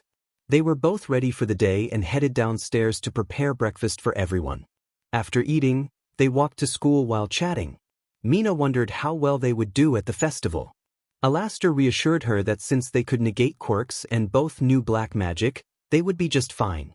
He promised to protect her if anything went wrong. Mina appreciated his sentiment, knowing that it was unlikely anything bad would happen. She then asked if they should tell their classmates about their relationship. 𝐼𝐼 thought for a moment and suggested they inform those closest to them and let the rest figure it out. Mina praised his idea and asked who he was close to. 𝐼𝐼 mentioned Momo and 𝐒𝐿𝐴, while Mina shared her friendships with Kirishima and 𝐿𝐼𝐼. They both hoped Kaminari wouldn't make a scene if he found out. 𝐼𝐼 assured her he could keep him quiet if necessary, but Mina hoped it wouldn't come to that. She gave him permission to act if it did. As they continued walking, 𝐼𝐼 suggested they teleport to school since they had limited time. Mina agreed, noting they might not make it on foot. They spotted 𝐒𝐿𝐴, and 𝐼𝐼 greeted him. 𝐒𝐿𝐴 responded casually, asking how their training had gone. 𝐼𝐼 explained that he had turned off his static at Mina's request. 𝐒𝐿𝐴 then inquired about Mina's experience, and she mentioned that 𝐼𝐼 had helped her a lot, hinting at a secret weapon he had taught her. She expressed confidence in 𝐼𝐼's chances of winning. 𝐼𝐼 opened a portal for them to enter, and they quickly took their seats as Aizawa walked in. He reminded everyone about the sports festival and instructed them to change into their gym uniforms, including 𝐼𝐼𝐼. With another snap of his fingers, everyone was dressed, and 𝐼𝐼𝐼 shrugged off the surprised looks from his classmates, explaining he was just trying to save time. Aizawa directed them to their waiting room, and soon everyone began to gather in groups. 𝐼𝐼𝐼, Bakugo, and Momo formed one group, while Mina, Jiro, Kirishima, and Toru made another. Ida, Uraraka, Kaminari, and Tokoyami were in a third group, and the final group included Kota, Siro, Shoji, Tsuyu, and Todoroki. Mineta was off by himself, as usual. Mina gathered her friends and asked them not to freak out. Kirishima was curious, and Toru promised to stay calm. Jiro was indifferent and urged her to just tell them. Mina revealed that she might be dating someone, prompting excited reactions from her friends. She quickly shushed them, and they promised to keep it quiet. Kirishima expressed surprise, recalling that Mina had said she wasn't interested in anyone last year. Mina explained that the person had done many things to capture her attention, ultimately stealing her heart. A blush crept across her face as her friends wondered who it could be. Jiro pressed for the name, and Mina hesitated, leaving them in suspense. 𝐼𝐼𝐼 was the center of attention, and Toru expressed her excitement about the budding relationship. Kirishima, not surprised, noted how good-looking 𝐼𝐼𝐼 was, while Jiro questioned his lack of surprise. Kirishima explained that he could tell there was a connection when they spoke. Mina, feeling a bit shy, asked them to keep it a secret. They all promised they would. Curious, Kirishima inquired about who else knew about Mina and 𝐼𝐼𝐼. Mina revealed that Bakugo was the only other person aware of their relationship. Kirishima remarked that it wasn't surprising since Bakugo and 𝐼𝐼𝐼 had been friends since their second day at school. Mina added that they had known each other since the end of middle school, and Toru was impressed by their friendship. Mina then asked if their friends would stop hanging out with her now that they knew. Toru assured her that she would always be her best friend, and Kirishima playfully stated he wouldn't be easily dismissed. Jiro mentioned that she didn't mind if Mina was dating someone, causing Mina to release a breath she didn't realize she was holding. Grateful, Mina thanked them and turned to Jiro, who was known for her musical talent. She suggested that Jiro should hear 𝐼𝐼𝐼 play guitar, as he was quite skilled. 𝐼𝐼𝐼 confirmed his ability to play, and Jiro was surprised. When he suddenly appeared, he unintentionally startled Jiro, who insisted she wasn't scared. 𝐼𝐼𝐼 offered to play for everyone in the waiting room to ease the tension. Mina asked if he had informed Momo, and 𝐼𝐼𝐼 mentioned that Bakugo was filling her in since he overheard their conversation. Just then, Momo's cheerful voice rang out, expressing her happiness for 𝐼𝐼𝐼. 𝐼𝐼𝐼 reminded her to keep it down, and she agreed, still excited. He returned to Mina and the others as they prepared for the upcoming fight. 𝐼𝐼𝐼 addressed everyone, acknowledging the high tension and offering to play something to calm their nerves. With a snap of his fingers, a guitar appeared in his hand. After playing, he asked if they wanted to hear more, and everyone eagerly agreed. After another performance, Jiro complimented his skills, surprised by his talent. 𝐼𝐼𝐼 explained that he had a natural talent for music, which he believed was best utilized. Suddenly, Todoroki tapped 𝐼𝐼𝐼's shoulder, catching him off guard. Todoroki stated that he believed he could outperform 𝐼𝐼𝐼 in their upcoming match. 𝐼𝐼𝐼 playfully reminded him of their previous encounter, but Todoroki insisted that if they faced each other in the finals, he wouldn't need to rely on his weapon. 𝐼𝐼𝐼 acknowledged Todoroki's confidence and looked forward to their match. Kirishima apologized for the disruption, but 𝐼𝐼𝐼 reassured him that it wasn't his fault. He emphasized that they were all classmates and in this together. Kirishima still felt guilty, but Mina reminded him that 𝐼𝐼𝐼 meant it when he said there was nothing he could have done. As they prepared to head out, Mina checked on 𝐼𝐼𝐼, who assured her he was fine. He shared a brief kiss with her, and she playfully asked him to promise to win if they faced off in the finals.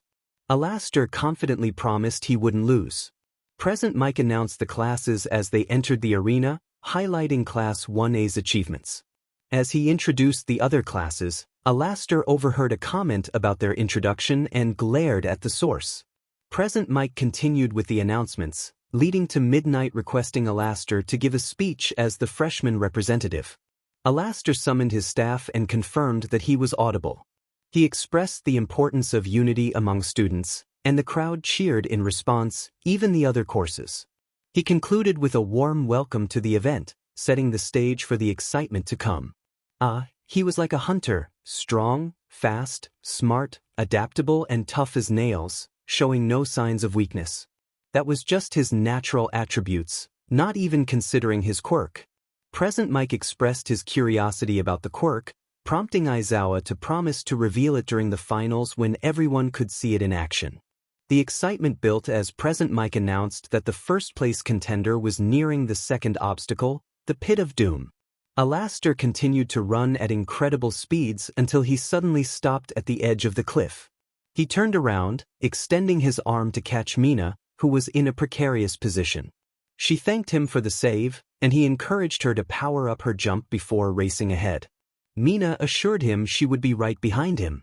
With determination, 𝐼𝐼𝐼 cleared the entire pit in one leap and resumed his rapid pace, becoming a red blur with Mina trailing closely behind as a pink blur. They soon approached a minefield, but both scoffed at the danger and sprinted past the mines before they could detonate. They were nearly finished by the time the other contenders completed the second obstacle. Present Mike exclaimed in disbelief at the unprecedented outcome, declaring 𝐼𝐼𝐼 the winner and Mina in second place, both from Class 1. Mina expressed her frustration at being so close to victory, while 𝐼𝐼𝐼 admitted she had worried him for a moment. Curious about their time, they turned to Midnight, who congratulated them and revealed they had beaten 𝐼𝐼𝐼's record. Both 𝐼𝐼𝐼 and Mina were astonished by the news. Midnight then handed 𝐼𝐼𝐼 her number, suggesting he could call her anytime. As she did so, Mina felt a surge of anger, but 𝐼𝐼𝐼 quickly burned the paper and let the ashes fall to the ground. He politely declined, stating he was already with someone. Midnight was taken aback, and 𝐼𝐼𝐼 pointed out that the person he was with was standing right behind her. When Midnight turned around, she found Mina looking at her with a determined expression.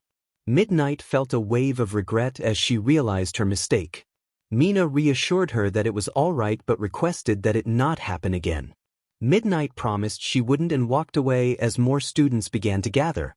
Bakugo expressed his disbelief at how he couldn't keep up with the others.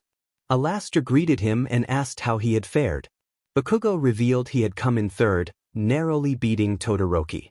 He then questioned Mina about her incredible speed. Mina hesitated, unsure of how to respond. 𝐼𝐼𝐼 leaned in and shared a secret, revealing that Mina had used black magic. Bakugo was taken aback, realizing the implications of this revelation. 𝐼𝐼𝐼 cautioned him to keep it to himself, and Bakugo agreed, understanding the seriousness of the situation. After a brief moment, Bakugo returned with details about the next event and explained the rules to 𝐼𝐼𝐼 and Mina. 𝐼𝐼𝐼 noted that in the upcoming cavalry battle, he was worth 10 million points, making them a prime target if they stayed together. He suggested they could create a protective barrier, but it might be perceived as unfair.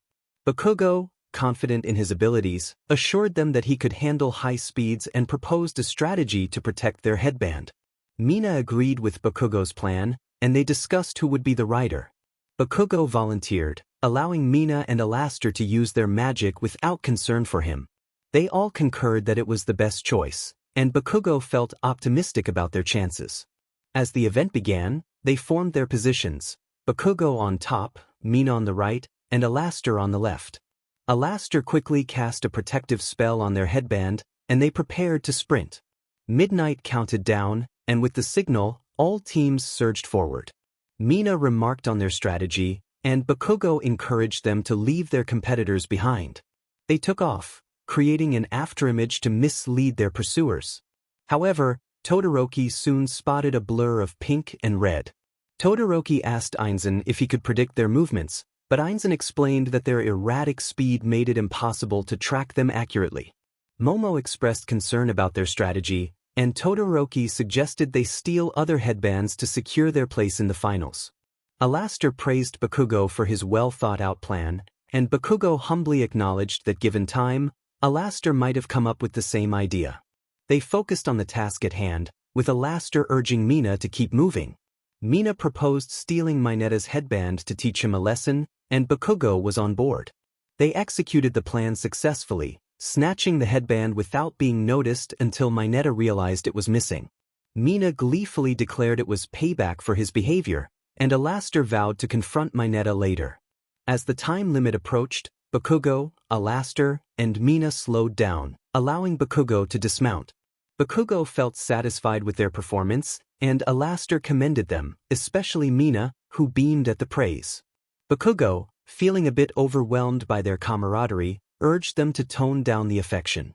𝐼𝐻𝐻 reassured 𝐾𝐞𝐭 that he would find someone special in time, but 𝐾𝐞𝐭 remained unconvinced. As they prepared for the lunch break, they anticipated learning who their next opponents would be. So they all decided to go to lunch. Mina expressed her longing for a lunch date with 𝐼𝐻𝐻, who happily agreed, telling 𝐾𝐞𝐭 to enjoy himself. 𝐼𝐻𝐻 asked Mina where she wanted to eat, and she suggested the hill by the sakura tree. He agreed and mentioned he had a gift for her, which made her curious and impatient.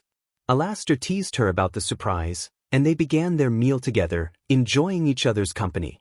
As they ate, 𝐼𝐻𝐻 revealed a bag containing a batch of Mina's mother's homemade cupcakes. Mina was thrilled to learn he had brought her mother's cupcakes, recalling how she had mentioned her love for sweets when they first met.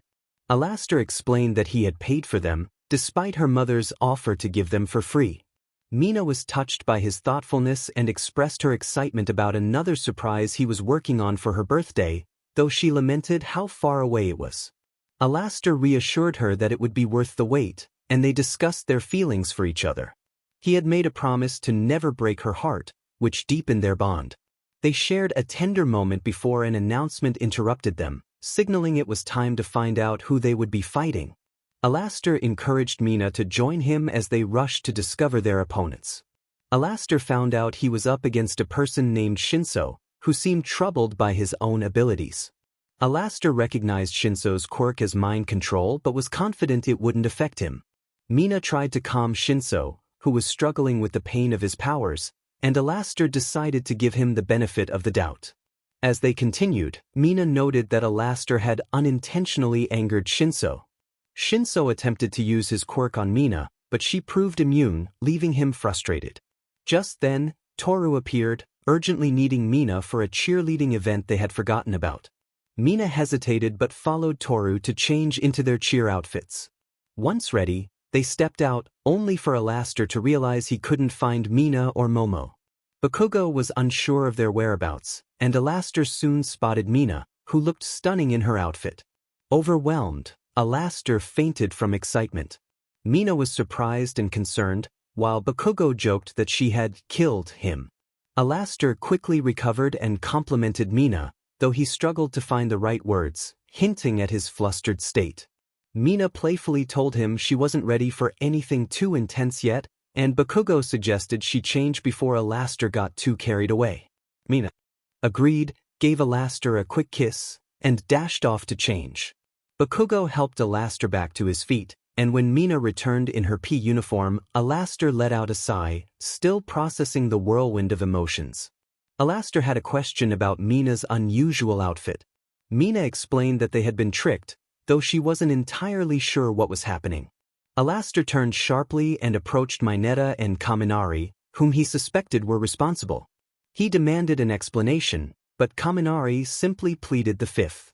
𝐼𝐻𝐻 warned them that they would have a long talk after the sports festival, to which they both agreed. Just then, 𝗟𝗏 punched them in the back of the head and dragged them away. 𝐻𝗻 felt no remorse and asked if the others wanted to hang out at their class booth. Mina agreed, and 𝐾𝐞𝐭 added that they had plenty of time due to the other activities.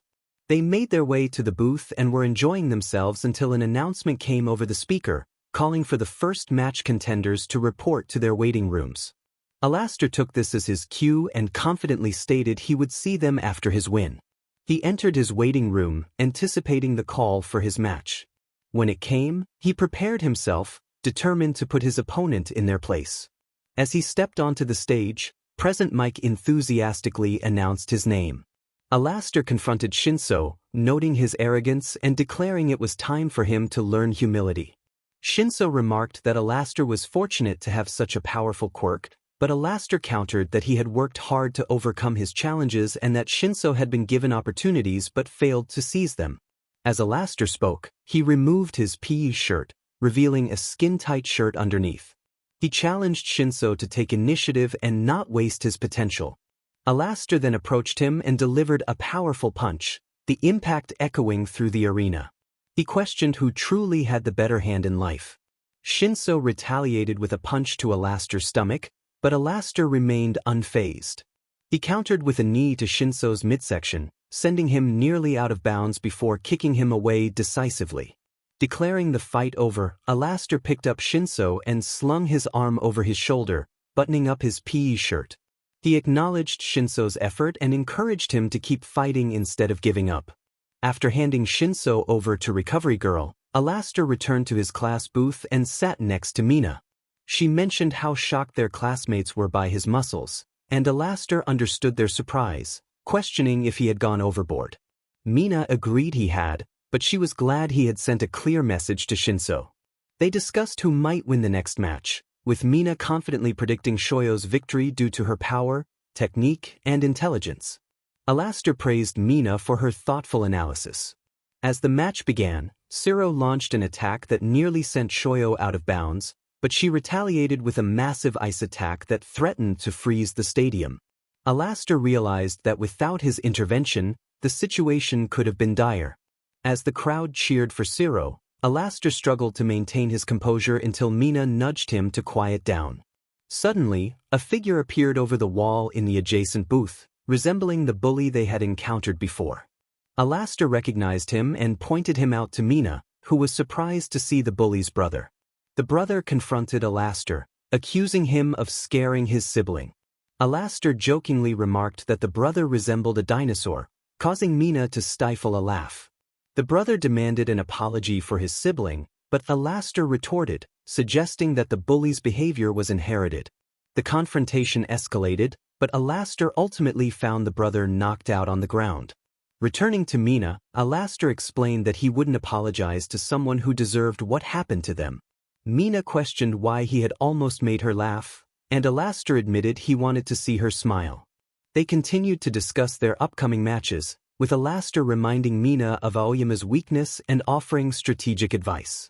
Mina appreciated his suggestions and promised to make it to the finals, reminding him of his vow to defeat 𝗟𝐿. 𝐼𝐻𝐿 assured her he would keep his promise, and as she left to prepare, 𝐾𝐮𝐲 interrupted, asking for advice on how to connect with Mina. 𝗂𝐿 commented on the choice of words, but 𝐾𝐮𝐲 was oblivious to the implications. 𝐼𝐻𝐿 informed 𝐾𝐮𝐲 that he was currently talking to Mina's boyfriend, which caught 𝐾𝐮𝐲 off guard.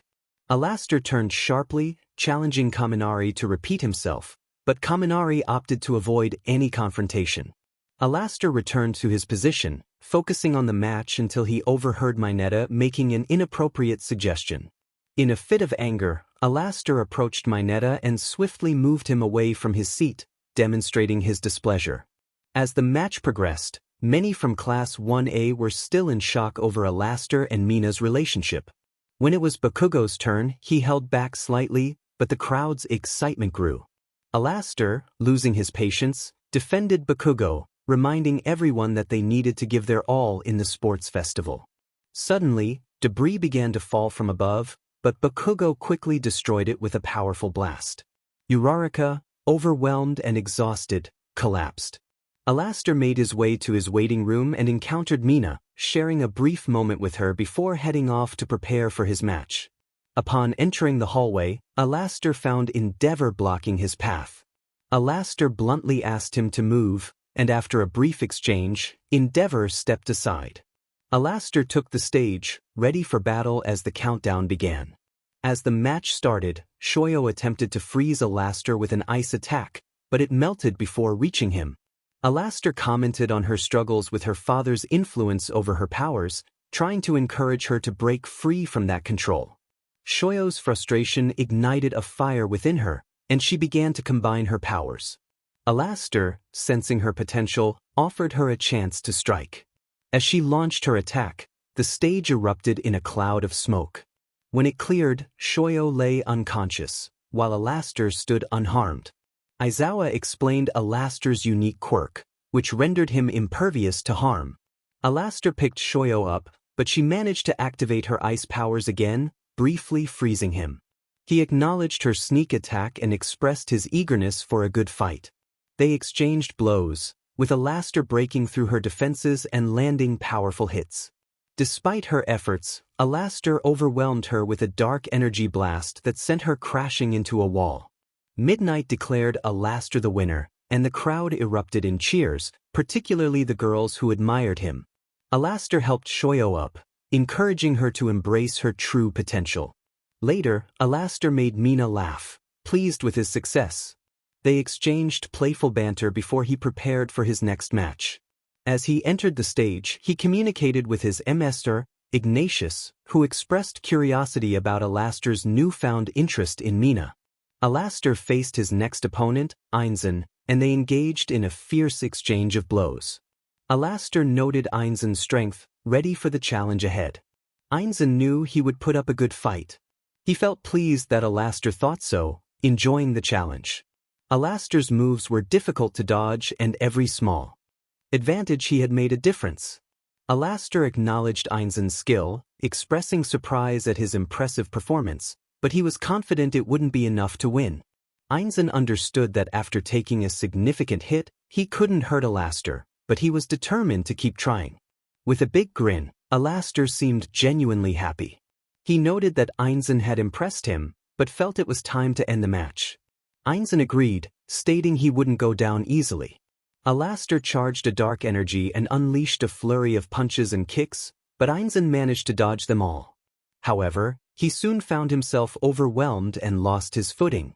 Seizing the opportunity, 𝐼𝐼𝐼 released the charged energy, striking 𝐒𝐮𝐻 in the chest and sending him crashing against the wall. The announcer declared that 𝐒𝐮𝐻 had been thrown out of bounds, and 𝐼𝐼𝐼 emerged victorious. He picked up his shirt, buttoned it, and approached 𝐒𝐮𝐻, offering a hand to help him out of the wall. 𝐼𝐼𝐼 praised 𝐒𝐮𝐻 for his performance, noting he had given him a real challenge. 𝐒𝐮𝐻 admitted he was at his limit and couldn't use his full abilities that day. 𝐼𝐼𝐼 suggested that if 𝐒𝐮𝐻 was interested, he could help him overcome that limitation. Curious, 𝐒𝐮𝐻 asked about the mysterious 𝐒𝐼𝐼𝐼 mentioned. 𝐼𝐼𝐼 explained that if 𝐒𝐮𝐻 agreed to learn from him, he would meet this person soon. Intrigued, 𝐒𝐮𝐻 expressed his longing to start right away. 𝐼𝐼𝐼 assured him they could begin whenever he had free time. 𝐒𝐮𝐻 promised to keep 𝐼𝐼𝐼 updated. 𝐼𝐼𝐼 then suggested they get 𝐒𝐮𝐻 to Recovery Girl, admitting that even he could feel the effects of the move he used. 𝐒𝐮𝐻 thanked 𝐼𝐼𝐼 for the match, to which 𝐼𝐼𝐼 replied that he hadn't had such a good fight in a long time. 𝐒𝐮𝐻 acknowledged the pain he felt, and 𝐼𝐼𝐼 advised him to rest his voice until he was patched up. He mentioned he would talk to 𝐒𝐮𝐲 about getting 𝐒𝐮𝐻 into Class 1A. Surprised, 𝐒𝐮𝐻 asked why, and 𝐼𝐼𝐼 explained that his performance against him was commendable, and had he taken damage, 𝐒𝐮𝐻 might have won. Grateful, 𝐒𝐮𝐻 expressed his hope to become friends with 𝐼𝐼𝐼, who assured him they already were. As they arrived at Recovery Girl's office, she playfully scolded 𝐼𝐼𝐼 for sending students to her. 𝐼𝐼𝐼 reassured her that 𝐒𝐮𝐻 was only bruised and had avoided any broken bones. After a brief exchange, 𝐼𝐼𝐼 left to speak with 𝐒𝐮𝐲. In the hallway, 𝐼𝐼𝐼 requested 𝐒𝐮𝐲 to transfer 𝐒𝐮𝐻 to Class 1A. 𝐒𝐮𝐲 agreed but mentioned that someone would need to be moved out. 𝐼𝐼𝐼 suggested 𝐿𝐼𝐼𝐼, pointing out that he had been a nuisance and nearly eliminated in the first round. 𝐒𝐮𝐲 acknowledged the truth in 𝐼𝐼𝐼's words and agreed to the transfer. 𝐼𝐼𝐼 expressed his confidence that 𝐒𝐮𝐻 would excel in the new class, noting that he was equal to him in skill. 𝐒𝐮𝐲 revealed he had considered moving 𝐒𝐮𝐻 in from the start of the match. After thanking 𝐒𝐮𝐲, 𝐼𝐼𝐼 offered his assistance whenever needed. 𝐒𝐮𝐲 asked him to call on his strength if necessary, and 𝐼𝐼𝐼 agreed before heading back to his booth. Upon returning, 𝐼𝐼𝐼 was met with smiles from his classmates. He inquired about their cheerful demeanor, and Mina explained that she had shared his plans with the girls, who were grateful. 𝐼𝐼𝐼 then asked if 𝐿𝐼𝐼𝐼 was still stuck in the wall, to which Mina confirmed he was. With a smile, 𝐼𝐼𝐼 shared the good news that 𝐒𝐮𝐻 was joining their class while 𝐿𝐼𝐼𝐼 was not. The girls cheered at the prospect of not having to deal with 𝐿𝐼𝐼𝐼 anymore. 𝗵𝐼 commented that 𝐼𝐼𝐼 was too nice sometimes, to which he replied that it was only fair, as 𝐼𝐮𝐦𝐦𝐚 matched him in skill and intelligence. He then leaned in, ensuring no one was listening, and revealed that their 𝐼𝐼𝐼 was impressed with 𝐼𝐮𝐦 and wanted him on their team. 𝗵𝐼 was excited about the prospect of a strong new teammate, and 𝐼𝐼𝐼 mentioned that they might also have 𝗂𝐿𝐽 joining them. Soon after, 𝐼𝐮𝐦 found 𝗟𝗟𝗏 and sat beside him, eager to know the outcome of their discussion. 𝗟𝗟𝗏 confirmed that 𝗼𝐮𝐦 was in. Grateful, 𝗼𝐮𝐦 thanked him again. 𝗟𝗟𝗏 introduced him to 𝗵𝐼, explaining that she was his second-in-command and girlfriend. 𝗵𝐼 welcomed 𝗼𝐮𝐦 warmly. Curious, 𝗼𝐮𝐦 asked about their living arrangements, suggesting that teammates should live together to strengthen their bonds and communication. 𝗟𝗟𝗏 realized the wisdom in this idea, while 𝗵𝐼 expressed concern about how they would convince their parents. 𝗟𝗟𝗏 reassured them that it wouldn't be a problem for him, as he was rarely home. 𝗂𝐿𝐽's parents liked 𝗟𝗟𝗏 and trusted him, so he believed they wouldn't have a problem with him spending time with 𝗵𝐼, as long as 𝗂𝐿𝐽 checked in with them occasionally. 𝗼𝐮𝐦 mentioned that his parents lived abroad and had given him a small apartment, showing little concern for his activities, which meant he was free to go whenever. 𝗵𝐼 expressed confidence that 𝗟𝗟𝗏 could convince her parents, as they completely trusted him. 𝗟𝗟𝗏 decided to find a house for them, suggesting that if he couldn't find a suitable one, he could create a hidden one. 𝗼𝐮𝐦 was curious about the hidden house concept, and 𝗟𝗟𝗏 explained that it was easy for him, hinting at his immense power. 𝗼𝐮𝐦 realized Izuku hadn't been exaggerating about 𝗟𝗟𝗏's abilities.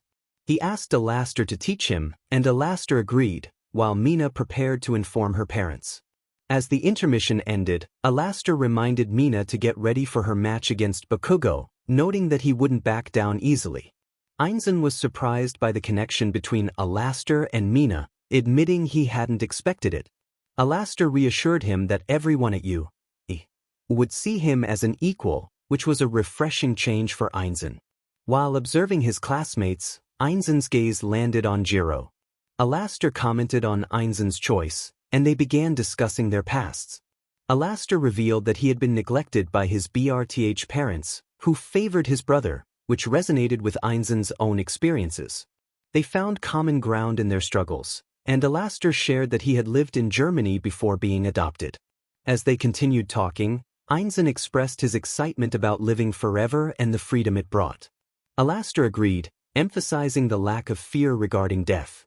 He then offered to show 𝗼𝐮𝐦 something impressive, demonstrating his unique ability by turning his head completely around. 𝗼𝐮𝐦 was amazed, realizing he could dodge attacks without relying on his quirk. As the match concluded with 𝗵𝐼's victory, 𝗟𝗟𝗏 prepared for his upcoming fight against her. He acknowledged their promise to not hold back, anticipating an exciting battle. 𝗼𝐮𝐦 bid farewell, referring to 𝗟𝗟𝗏 as brother, in a moment of camaraderie, which 𝗟𝗟𝗏 appreciated. He walked to his waiting room, ready to face 𝗵𝐼 in the arena. When called to the stage, 𝗟𝗟𝗏 removed his 𝗂𝐻 shirt and took his stance, ready for the match. He and 𝗵𝐼 exchanged playful banter, each confident in their abilities. 𝗟𝗟𝗏 launched a series of punches, but 𝗵𝐼 skillfully dodged them and countered with a swift kick, setting the stage for an intense showdown. 𝗟𝗟𝗏 took no damage and continued to throw punches at 𝗵𝐼. They quickly charged their magic and sent blasts at each other, which met in the middle and caused a huge explosion. Both fighters almost flew out of the arena but recovered quickly and returned to close combat, neither gaining an inch. This continued for 20 minutes until the judges attempted to intervene, only to be blown back. 𝗟𝗟𝗏 acknowledged 𝗵𝐼's training, noting her impressive skills. 𝗵𝐼 proudly stated that she wanted the upper hand, which motivated her to improve. 𝗟𝗟𝗏 remarked that their fight was going nowhere, to which 𝗵𝐼 replied that she was aware but still found it enjoyable. 𝗟𝗟𝗏 recognized her spirit, and they continued to clash until the judges finally declared them both winners. Curious about the duration of their fight, 𝗟𝗟𝗏 asked how long they had been at it. 𝗵𝐼 agreed it was a good question, and Midnight informed them that they had been fighting for an hour. 𝗟𝗟𝗏 suggested they call it a draw, but 𝗵𝐼 teased him, claiming he was scared because he was starting to lose. 𝗟𝗟𝗏 countered that she was the one losing, leading to a playful exchange between them. In a moment of spontaneity, 𝗵𝐼 jumped up and kissed him, prompting 𝐼𝐼𝐻𝐿 to admit he was indeed starting to lose. Mina accepted this as a better answer, and they both laughed as they walked to the podium hand in hand. Soon, the other podium participants joined them, and Class 1A approached to congratulate them. 𝐼𝐻𝐿 noticed Ito was missing but brushed it off, assuming he was in the bathroom. The members of Class 1A encouraged him to play a victory song, which he reluctantly accepted. He asked the crowd for suggestions, but only one person commented that he better be good. After the song concluded, the crowd cheered and urged him to perform more, which he gladly did. He invited 𝐒𝐮𝐬 and 𝐵𝐵𝐸 to help with the instruments, and soon it transformed into a lively concert. After the performance, 𝐼𝐻𝐿 thanked the audience for attending the show, feeling grateful for their support. He expressed his enjoyment in writing the story and was pleasantly surprised by its reception. He welcomed any suggestions or requests from his audience, eager to continue the journey. As the new chapter began, 𝐼𝐻𝐿 reflected on the recent sports festival, expressing excitement for future events. Mina praised the mini-concert, especially 𝐵𝐵𝐸𝐻's drumming skills, which he humbly downplayed. 𝐒𝐮𝐬 admitted he had no prior experience with the guitar but somehow managed to play. Mina speculated that 𝐼𝐻𝐿 had a hand in their newfound abilities, prompting 𝐒𝐮𝐬 to ask if it was true. 𝐼𝐻𝐿 confirmed that he had helped elevate their musical skills, explaining that he wanted to give 𝐒𝐮𝐬 a head start in impressing 𝗟𝗔, who loved music. This revelation caused a blush to spread across 𝐒𝐮𝐬's face, and Mina enthusiastically declared her intention to bring the two together, much to 𝐼𝐻𝐿's amusement. As they discussed their training location, 𝐼𝐻𝐿 pointed out the abundance of trash around them, explaining that it was an ideal place to harness life force for magic. He asked where they wanted their sigils placed, and both students indicated their preferred locations. After exposing the areas, 𝐼𝐻𝐿 ran a hand over them, causing the sigils to appear. He then instructed them to channel the life force towards themselves, and they watched in awe as the garbage around them turned to dust. 𝐼𝐻𝐿 explained that this was the result of drawing life force from something, encouraging them to focus that energy into a blast of sorts. Soon, a phone and a pair of sneakers materialized before them, showcasing their newfound abilities. 𝐼𝐻𝐿 congratulated 𝐒𝐮𝐬 on mastering the basics of black magic, noting how impressive it was. 𝐒𝐮𝐬 expressed his excitement, and Mina chimed in, recalling her own enthusiastic reaction when she first learned. 𝐵𝐸𝐸, nearly speechless, wondered if this was a common sight for them. Mina confirmed that it was, and 𝐒𝐮𝐬 declared his love for the experience, confident that 𝐵𝐸𝐸 felt the same. 𝐼𝐻𝐿 mentioned that they would learn everything when they met their MC. 𝐒𝐮𝐬's curiosity about this MC grew, and Mina explained that he was their mentor. 𝐵𝐸𝐸 was surprised to hear this, and 𝐼𝐻𝐿 reassured them that their MC was a kind-hearted individual. 𝐒𝐮𝐬 was eager to meet him and had a question about the sigils they bore. 𝐼𝐻𝐿 revealed his sigil, showing it on his neck, while Mina displayed hers on her hand. They both confirmed that they had sigils, and 𝐒𝐮𝐬 inquired if anyone could learn this magic. 𝐼𝐻𝐿 explained that not everyone could, but a quick test could determine if someone had the potential. He warned that it also indicated a certain darkness within them. 𝐒𝐮𝐬 processed this information, and 𝐼𝐻𝐿 stated that they needed to head to Mina's house to keep an eye on them. Mina excitedly announced a slumber party and quickly texted her mother. 𝐼𝐻𝐿 instructed them to keep the sigils a secret, telling them to refer to them as tattoos that represented their team. 𝐵𝐸𝐸 was surprised to learn they were now a team. 𝐼𝐻𝐿 suggested teleporting instead of taking the train, and 𝐒𝐮𝐬 agreed, believing they wouldn't make it in time. 𝐼𝐻𝐿 opened a portal, and they stepped through before he closed it behind them. Mina led the way into her home, eager to share news about her new team. As they entered, Mina greeted her father, Mike, who praised her for her performance at the sports festival. Mina shared that she had been training with 𝐒𝐻𝐿.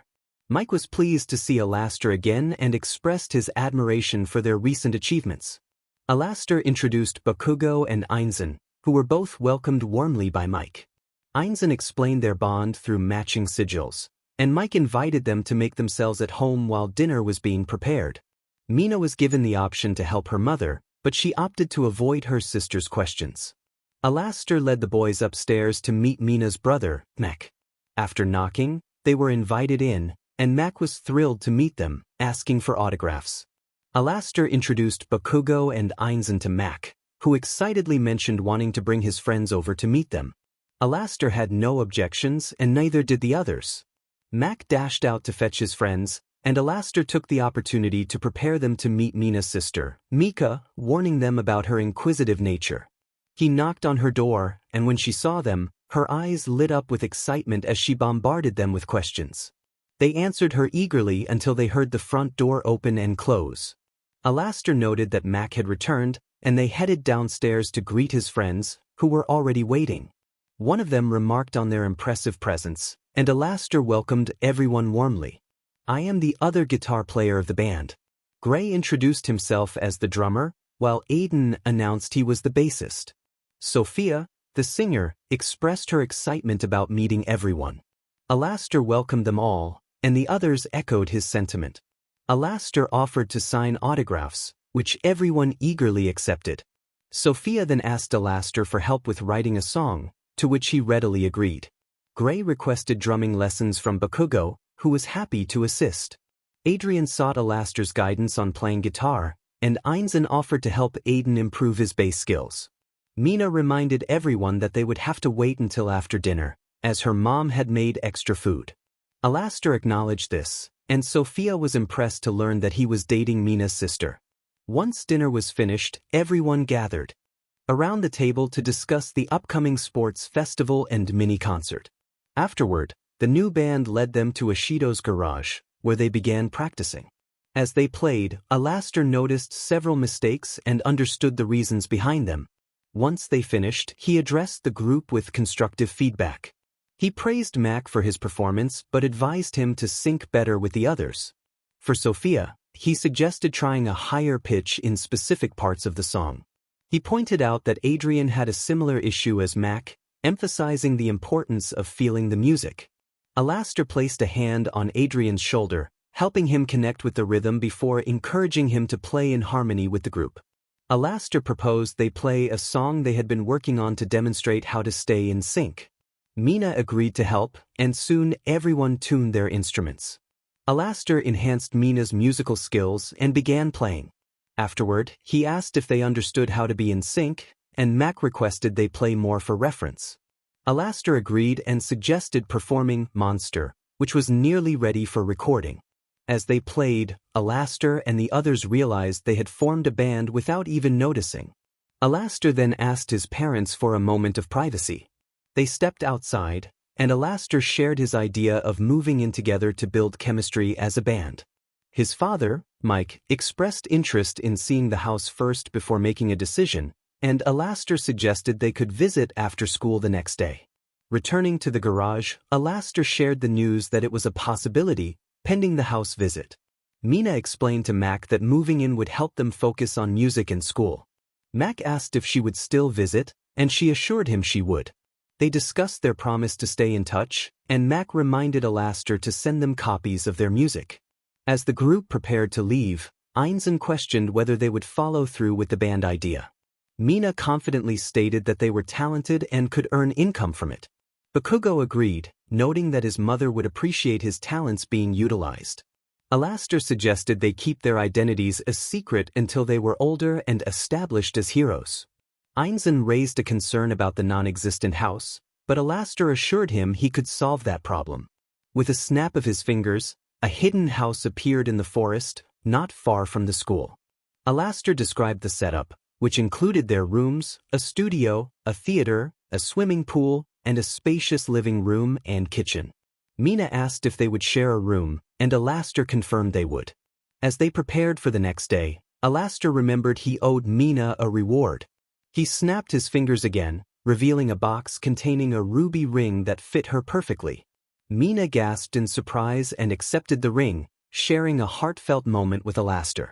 𝗏𝗏𝐿 and 𝐒𝐮𝐬𝐻𝐬 left awkwardly and prepared for the night. 𝐼𝐻𝐿 expressed his satisfaction, and Mina eagerly confirmed her feelings. She placed the ring on her middle finger and kissed him again. 𝐼𝐻𝐿, acknowledging the moment, suggested they get some rest for the next day. Mina quickly regained her composure and insisted that he would be sleeping with her. 𝐼𝐻𝐿 hesitated, mentioning that he should keep the others company, but Mina firmly stated that if he was going out there, she would join him, leaving no room for argument. 𝐼𝐼𝐻𝐿 relented, and they happily walked out, snapping their fingers to change into their sleepwear. 𝐒𝐮𝐦𝐬 remarked that they seemed to be finished, while 𝗂𝐾𝐭 cautioned them to be careful, joking that they might start causing a scene. 𝐼𝐼𝐻𝐿 laughed, reminding everyone that they had a long day ahead and wished them good night. They all settled down to sleep, entering the dreamscape where they would meet 𝐒𝐮𝐻𝐬. In the dreamscape, 𝐒𝐮𝐬 and 𝗂𝐾𝐭 were confused about their surroundings.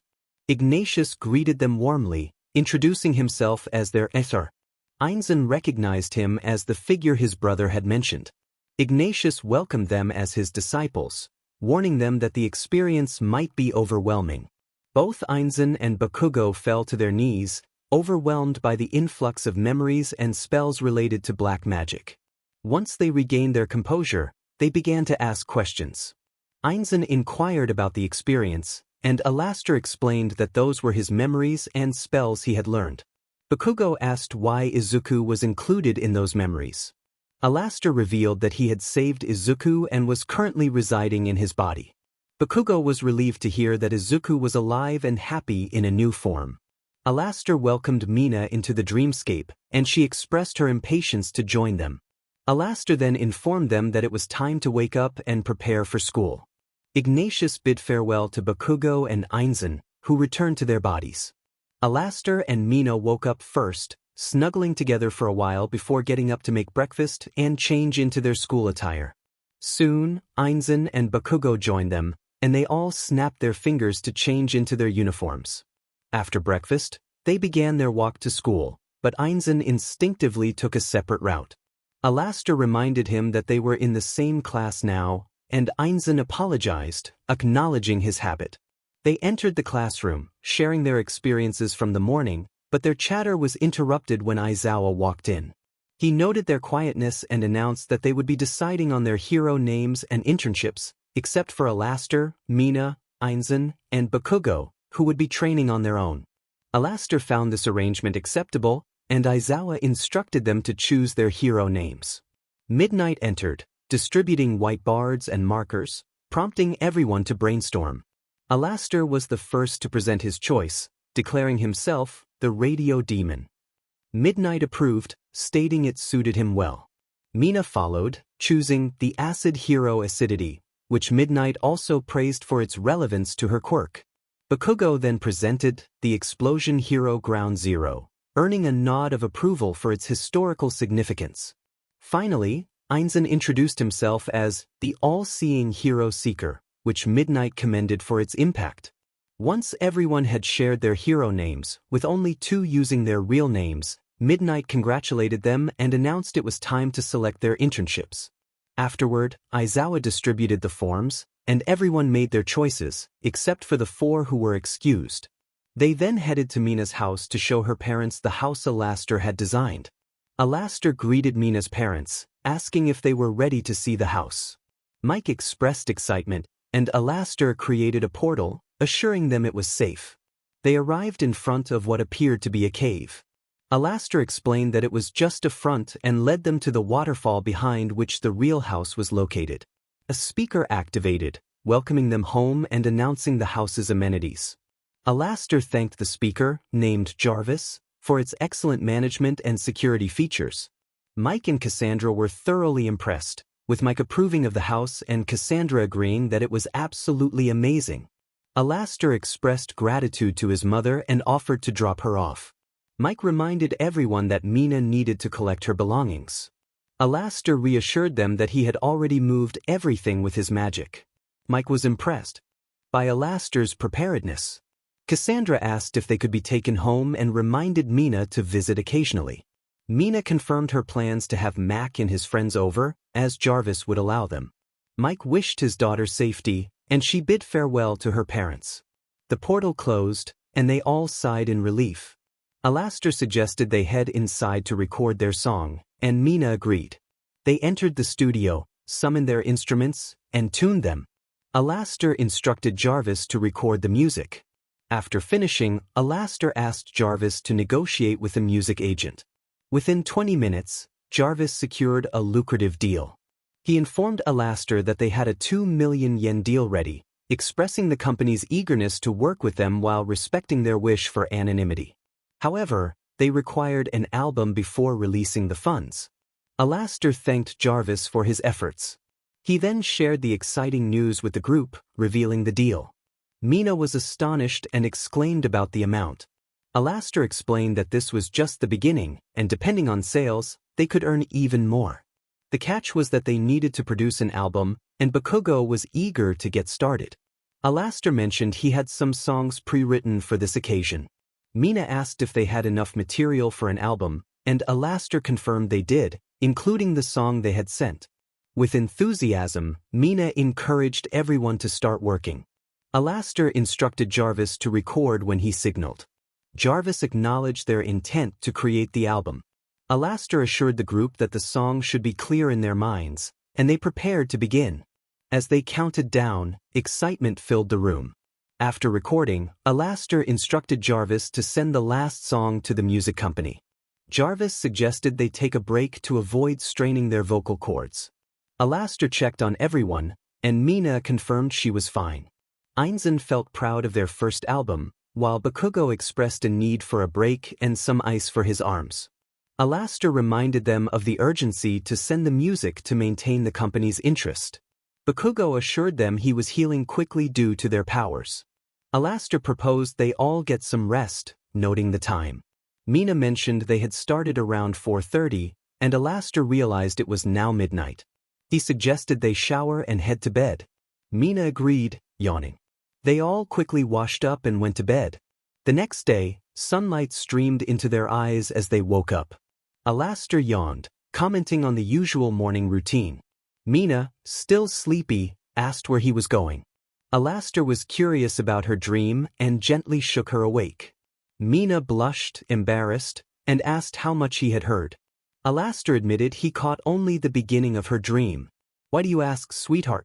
Mina hesitated, saying there was no reason. 𝗟𝐼𝐼 responded that they needed to get ready to see their classmates off, and he would wake the others and make breakfast. Mina agreed and promised to see him soon. 𝗟𝐼𝐼 left the room, heading down the hall to 𝐒𝐮𝐦𝐦𝐻's room, where he knocked on the door. 𝐒𝐮𝐦𝐦 answered, confirming he was awake. 𝗟𝐼𝐼 reminded him to get ready for breakfast and to see their classmates off. 𝐒𝐮𝐦𝐦 assured 𝗟𝐼𝐼 he would be there in 15 minutes. 𝗟𝐼𝐼 then moved on to wake up 𝗏𝐾𝐽, knocking on his door.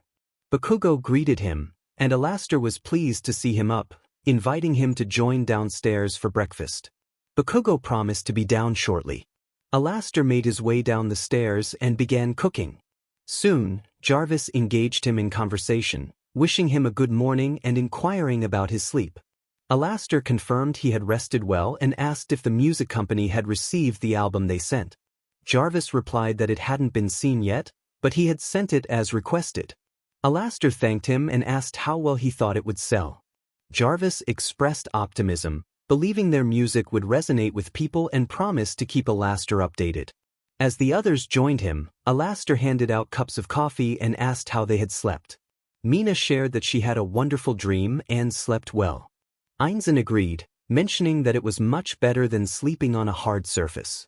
𝗏𝐾𝐽 inquired about the discomfort of 𝐒𝐮𝐦𝐻's bed, and 𝐒𝐮𝐻 explained that he hadn't had much in his apartment. 𝗏𝐾𝐽 expressed sympathy but noted that it had worked out for him, and 𝐒𝐮𝐻 admitted he hadn't expected to make friends so quickly or to be in a new band. Mina remarked that not having to go to internships felt strange, but she was enjoying it. 𝗏𝐾𝐽 acknowledged the oddity, especially for 𝐒𝐮𝐻, who had just joined the hero course. They all wondered what the headmaster was thinking. 𝗟𝐼𝐼 speculated that they might be used as a counterforce against the League of Villains. Mina questioned how they could be considered a task force, but 𝗟𝐼𝐼 suggested that it could be a strategic move if they were seen as effective against quirks. Mina realized that meant someone had been following them, and 𝗟𝐼𝐼 added that there might be another explanation involving someone who could foresee their future. Mina recalled Night Eye, the foreseen hero. 𝗟𝐼𝐼 suggested they should focus on seeing their classmates off and continue the conversation later. 𝐒𝐮𝐦𝐻 agreed, and 𝗏𝐾𝐽 urged them to hurry so they wouldn't miss the send-off. 𝗟𝗼𝐼 snapped his fingers, opening a portal, and they stepped through, discussing their potential success as a band. Mina expressed confidence in their future, while 𝐼𝐻𝐬 acknowledged they needed to write songs. 𝐼𝐻𝐬 reminded them to stay quiet as they approached the meeting place where 𝐼𝐻𝐬 and the rest of the class were waiting. 𝐼𝐻𝐬 reminded the students that just because they were going to their internships didn't mean they had made it, emphasizing the importance of maintaining their manners. 𝐼𝐻𝐬 noted their eagerness, and 𝐼𝐻𝐬 questioned why they were there since they were exempt. 𝐼𝐻𝐬 defended their presence, saying they wanted to see their classmates off. 𝐼𝐻𝐬 relented, instructing them to make it quick. Standing beside 𝐼𝐻𝐬, 𝐼𝐻𝐬 spoke quietly, expressing his concerns about being used as a counterforce against the League of Villains. 𝐼𝐻𝐬 was surprised that 𝐼𝐻𝐬 had figured it out, admitting he had warned the headmaster against the idea. 𝐼𝐻𝐬 pointed out that everyone had noticed, especially 𝐼𝐻𝐬. 𝐼𝐻𝐬 asked if they would consider the task force idea, and 𝐼𝐻𝐬 expressed that he thought it could be beneficial, but it would ultimately be a team decision. 𝐼𝐻𝐬 requested that 𝐼𝐻𝐬 discuss it with the others to gauge their interest. 𝐼𝐻𝐬 agreed but noted that they were individuals with their own opinions. 𝐼𝐻𝐬 then asked what 𝐒𝐻𝐬 had done to gain his abilities, to which 𝐒𝐻𝐬 explained that he had shared his powers. 𝐼𝐻𝐬 realized that it was possible to create more individuals like 𝐒𝐻𝐬, confirming that he had sought Night Eye's help. As the group departed, 𝐒𝐻𝐬 reminded 𝐼𝐻𝐬 that he owed him a favor. 𝐒𝐻𝐬 then returned to his team, filling them in after opening a portal back to their house. 𝐼𝐻𝐬 pondered their role as a task force, and 𝐒𝐻𝐬 suggested they accept the opportunity, as it could allow them to save more people and prevent disasters. But that is where 𝐒𝐻𝐬 stood, and he wondered what everyone thought. Mina expressed her agreement, stating that they could prevent tragedies from occurring, which was the very reason they became heroes in training.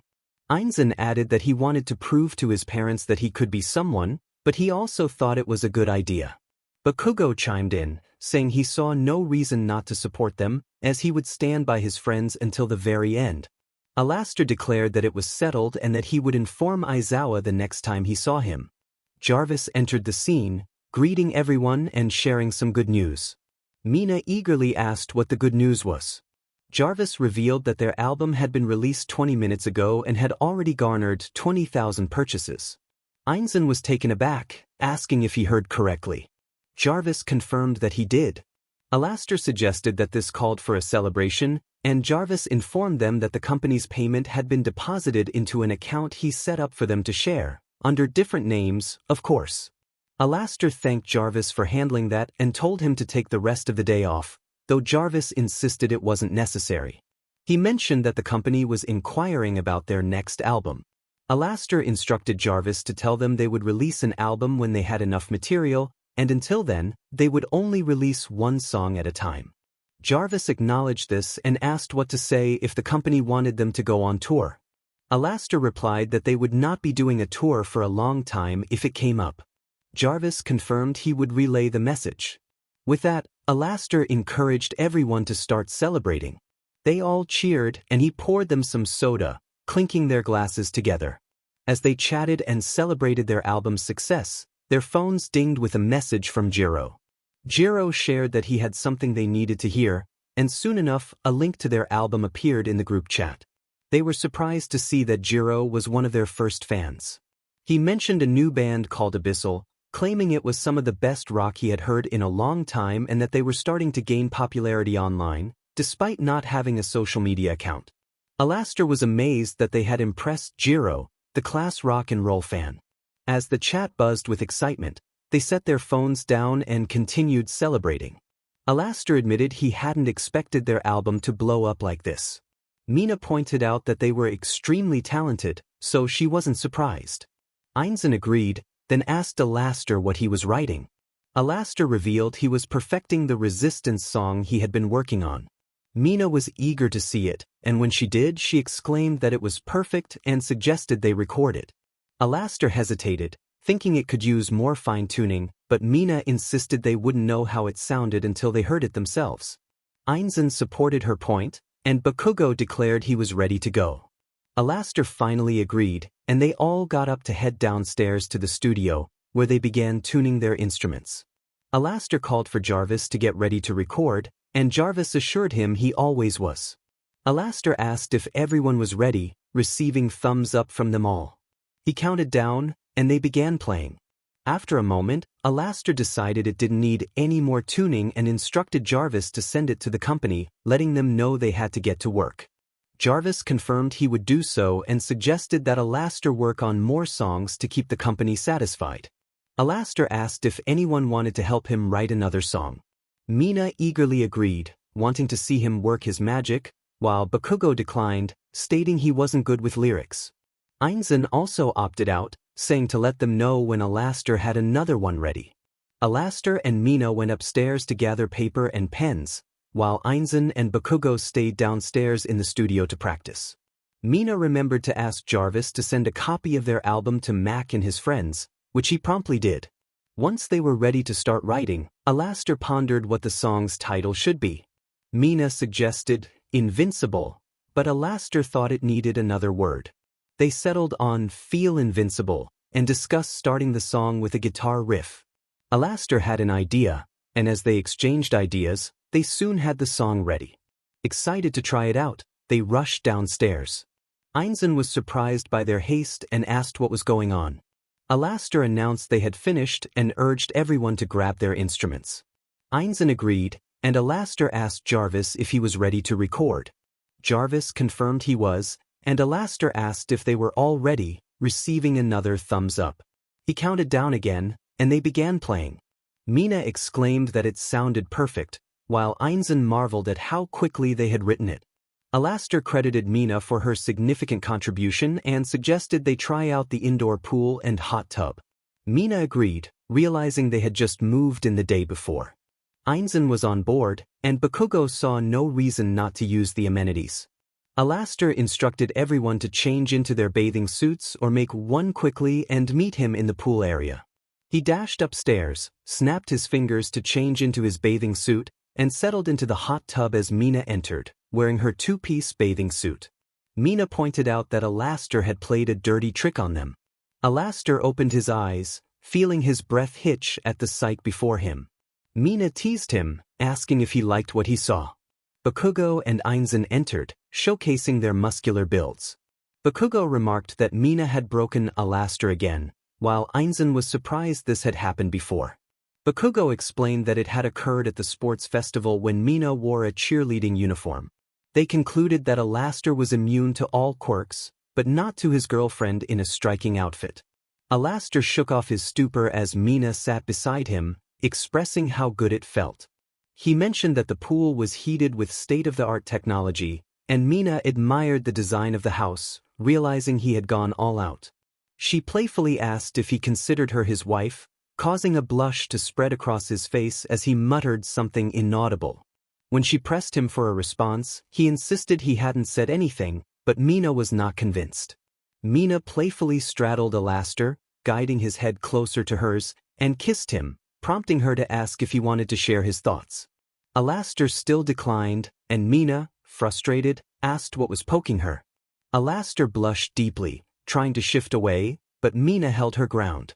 He warned her that if she didn't move, things would only escalate. 𝗏, undeterred, declared she was ready to face the consequences of her choice. The sun shone brightly the next morning as 𝐼𝐴 woke up, noticing that 𝗏 seemed back to normal. He gently called her sweetheart, and she groggily responded, wondering what had happened the previous night.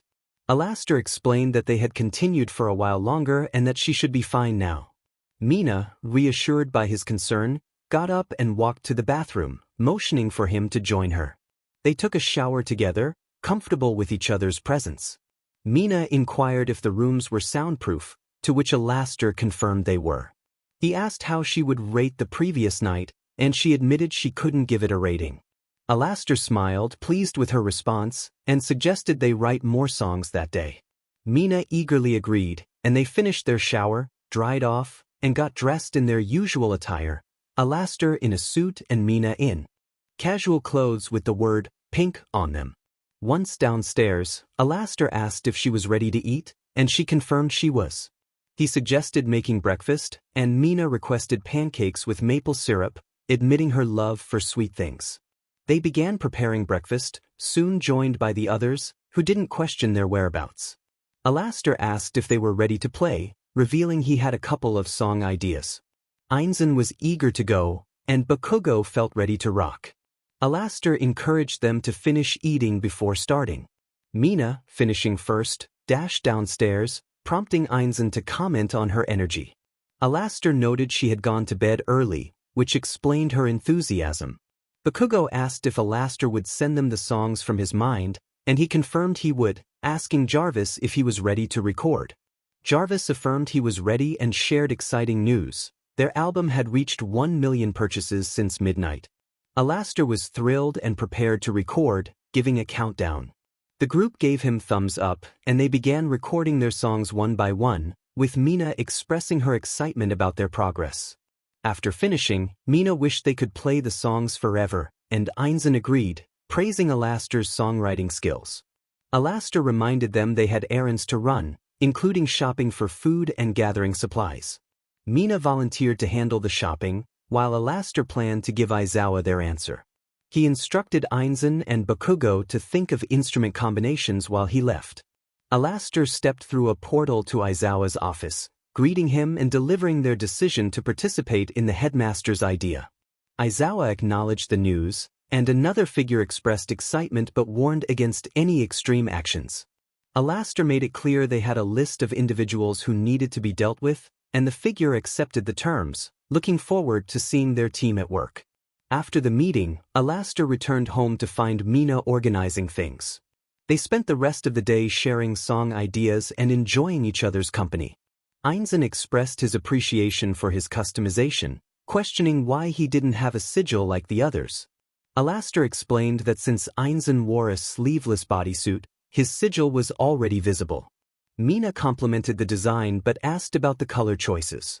𝗟𝗏𝗻𝗿 explained that darker colors would be beneficial for stealth missions in their future endeavors. It just struck 𝗟𝗏𝗻𝗿 that he hadn't explained their sigil. 𝗂𝐿𝐲 noted that it represented the unborn evil in their hearts, but it had another meaning as well. 𝗟𝗏𝗻𝗿 elaborated that the white wing symbolized freedom over death, while the blue wing represented the liberty to pursue their desires. 𝐵𝐻 then asked about the knife going into the skull, to which 𝗟𝗏𝗻𝗿 replied that it signified their determination to achieve their goals, no matter how challenging. 𝐵𝐻 found it dark yet fitting, considering their newfound capabilities. 𝗍𝗏𝗏𝗏 expressed excitement for their future endeavors, and 𝗟𝗏𝗻𝗿 suggested they record a song, proposing the title, Saviors of the World. 𝐵𝐻 and 𝗍𝗏𝗏 agreed, and they prepared to rock. They all went downstairs, giving thumbs up as they got ready, with 𝗟𝗏𝗏 already ahead of them. 𝗟𝗏𝗻𝗿 counted down, and they began recording. After finishing the first song, 𝗟𝗏𝗻𝗿 mentioned that they could stop if they wanted, but 𝐵𝐻 was eager to sing more. 𝗍𝗏𝗏𝗏 agreed it was better to complete everything now, and 𝗂𝐿𝐲 concurred. 𝗟𝗏𝗻𝗿 asked 𝗟𝗏𝗏 if he was ready for another song, to which 𝗟𝗏𝗏 responded affirmatively. They recorded another track, followed by one last song before focusing on naming them. Once they finished recording, 𝗵𝐻 suggested they brainstorm names for the songs. 𝗟𝗏𝗻𝗿 had a sudden idea and grabbed his guitar, inspiring the others. He proposed the names, Stars, Watching for Comets, and Lions. 𝗵𝐻 confirmed they had the names, and 𝗟𝗏𝗏 was ready for the first song. After recording, 𝗵𝐻 remarked on the romantic and upbeat feel of the track. 𝗟𝗏𝗻𝗿 expressed his gladness at her enjoyment, and they continued with the next song, which prompted 𝗵𝐻 to question the romantic theme of the album. 𝗟𝗏𝗻𝗿 playfully dismissed it. As they recorded the final song, 𝐒𝐮𝐦𝐦𝐻 felt a connection to the lyrics, prompting 𝗟𝗏𝗻𝗿 to tease him about his feelings for 𝗟𝗏. 𝗍𝗏𝗻𝗿 blushed and denied it, but 𝗵𝐻 encouraged him to admit his feelings, offering to help. She reassured him that 𝗟𝗏 would likely see him in the same light, especially with 𝗟𝗏𝗻𝗿's musical talent backing him. 𝗍𝗏𝗻𝗿 expressed doubt about his singing ability, but 𝗟𝗏𝗻𝗿 insisted that his voice would be smooth. 𝗂𝐿𝐲, frustrated with 𝗍𝗏𝗻𝗿's lack of confidence, urged him to take action before it was too late. Realizing 𝗂𝐿𝗲 was trying to help, 𝗍𝗏𝗻𝗿 resolved to go for it. 𝗟𝗏𝗻𝗿 advised him to get to know 𝗟𝗏 as soon as she returned, suggesting they hang out and talk about their favorite things. Just then, 𝗟𝗏𝗻𝗿 received a text with a location and a single word, Stain. He instructed the team to suit up for their first mission in Hosu. They snapped their fingers and were dressed in their hero outfits, with 𝐼𝐼𝐻𝐼 opening a portal. As they entered, they witnessed Todoroki battling 𝐼𝐻𝐼, who was attacking Iida, who lay on the ground injured. 𝐼𝐼𝐻𝐼 directed Mina to assist Iida and Native while 𝐼𝐻𝐼𝐻 reported 𝐻𝐼𝐻's movements, and 𝗏𝗏𝐻𝐼 scouted the area for threats. 𝗏𝗏𝐻𝐼 quickly took off, and 𝐼𝐻𝐼𝐻 positioned himself to use his quirk. Mina rushed to heal Iida and Native, while 𝐼𝐻𝐼𝐻 approached 𝗟𝗟 and whispered to her, prompting her to sit down. 𝐻𝐼𝐻 recognized 𝐼𝐻𝐼𝐻 and acknowledged his heroism, but 𝐼𝐻𝐼𝐻 countered that 𝐻𝐼𝐻 was wanted for his actions. 𝐼𝐻𝐼𝐻 charged at 𝐻𝐼𝐻, launching a series of rapid attacks. 𝐻𝐼𝐻 attempted to dodge but found himself overwhelmed.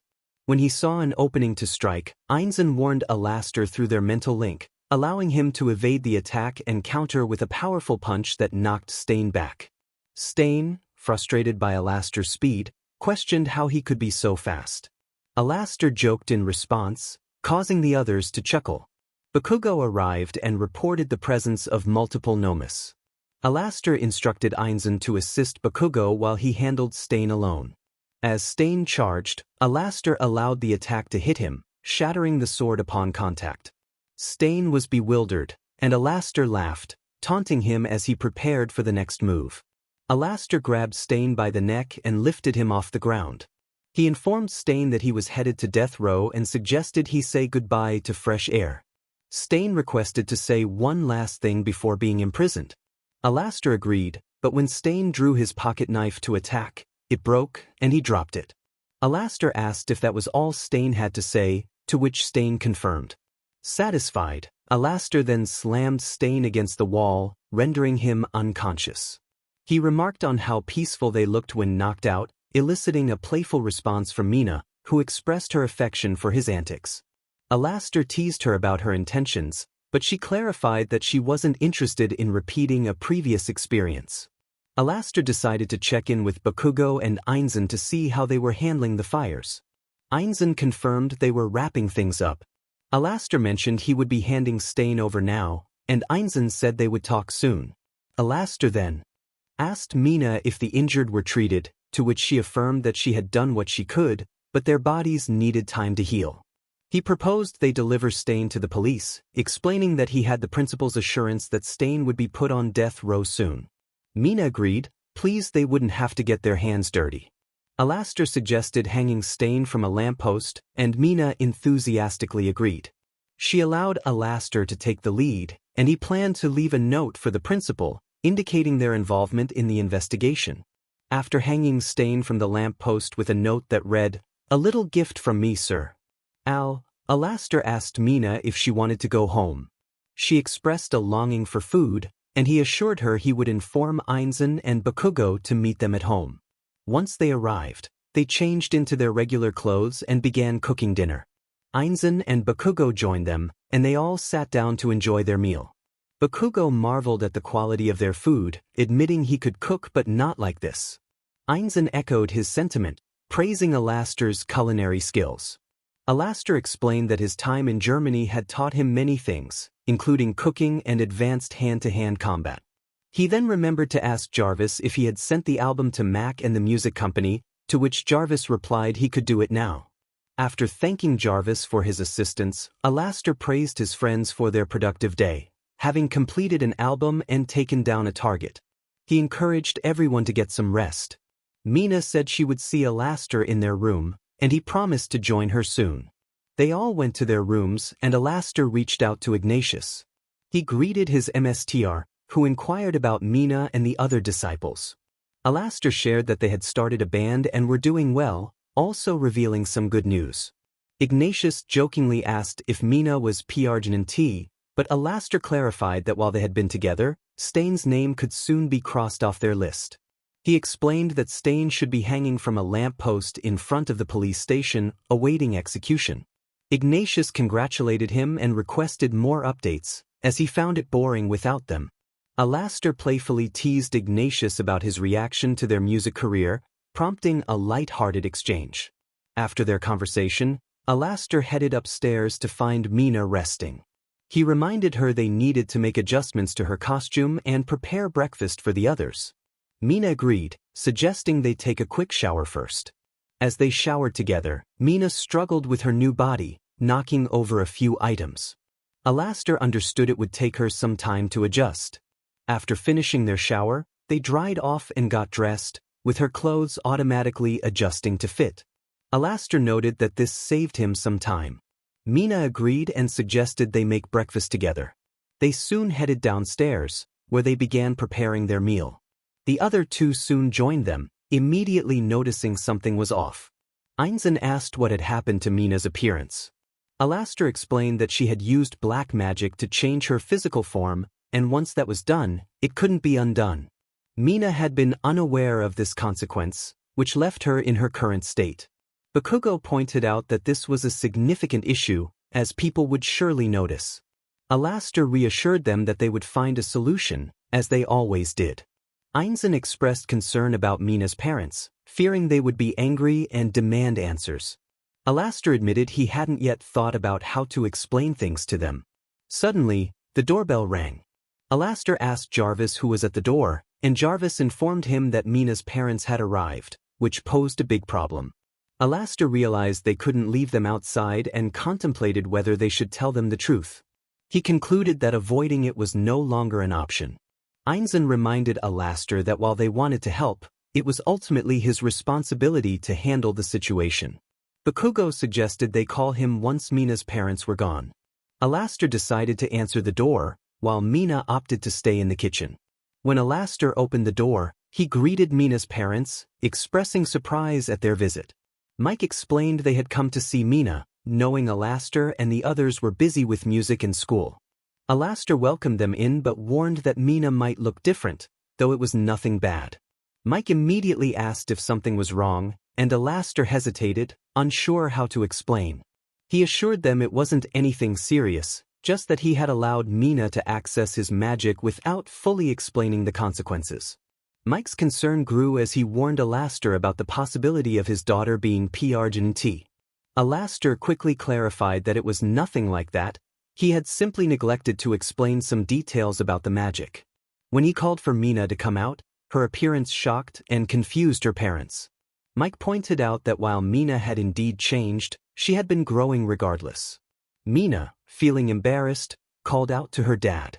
Mike asked what 𝐼𝐴 had forgotten to mention, and 𝐼𝐴 explained that he had failed to inform Mina that any physical changes would be permanent. Mike's wife, 𝐾𝐿, reassured them that Mina looked appealing and approved of her new appearance. She then inquired about the band's progress. Mina shared that they had sent a new album to the music company, which had been well received. 𝗟𝗏𝐻𝗸 chimed in, informing them that the album had been posted and was nearing 900,000 purchases, with many messages coming in on their social media account. Mike was amazed at their success and asked how much money they had made. 𝐼𝐴 explained that their original deal was for 2 million, with the potential for more based on sales. 𝐾𝐿 was surprised by the figure, and Mina hugged 𝐼𝐴's arm, confirming that they hadn't checked their account in a while, so they might have even more. 𝐾𝐿 expressed her excitement about their newfound wealth, asking how they had achieved it. 𝐼𝐴 explained that they simply sent in an album that resonated with people. Mike speculated that they might be asked to go on tour, but 𝐼𝐴 clarified that they had declined such offers, as the company didn't know much about them. 𝗟𝗏𝐻𝗸 handled all negotiations, allowing them to focus on their music. After a pleasant visit, Mike and 𝐾𝐿 decided to leave, wishing Mina and 𝐼𝐴 well. Once the door closed, both Mina and 𝐼𝐴 sighed in relief. 𝐼𝐴 suggested they relax in their room and watch a movie, to which Mina happily agreed. They spent the rest of the day enjoying each other's company. Later, Izuku informed everyone that they had no classes until the next day, allowing them to hang out or go elsewhere. The girls then turned their attention to Mina, dragging her away while she pleaded for help. 𝐼𝐴, feeling reluctant to face an angry group of girls, decided to look for Mina instead. Suddenly, he felt hands on his shoulders and turned to find Kaminari and 𝐼𝐻𝐸, who were bombarding him with questions. He responded by playfully punching both of them on the head. Determined to find Mina and ease the situation, 𝐼𝐴 set off with 𝐒𝐮𝐬, who was also searching for 𝗟𝗏. After a bit of searching, they found Mina in a daze, surrounded by smiling girls. 𝐼𝐴 hesitated to ask what had happened. Mina warned him to run away while he still could, claiming they were wolves in sheep's clothing. 𝐼𝐻𝐬 then approached 𝗟𝗏, asking if she wanted to hang out. 𝗟𝗏 was surprised but agreed, and 𝐼𝐻𝐬 suggested they go to karaoke.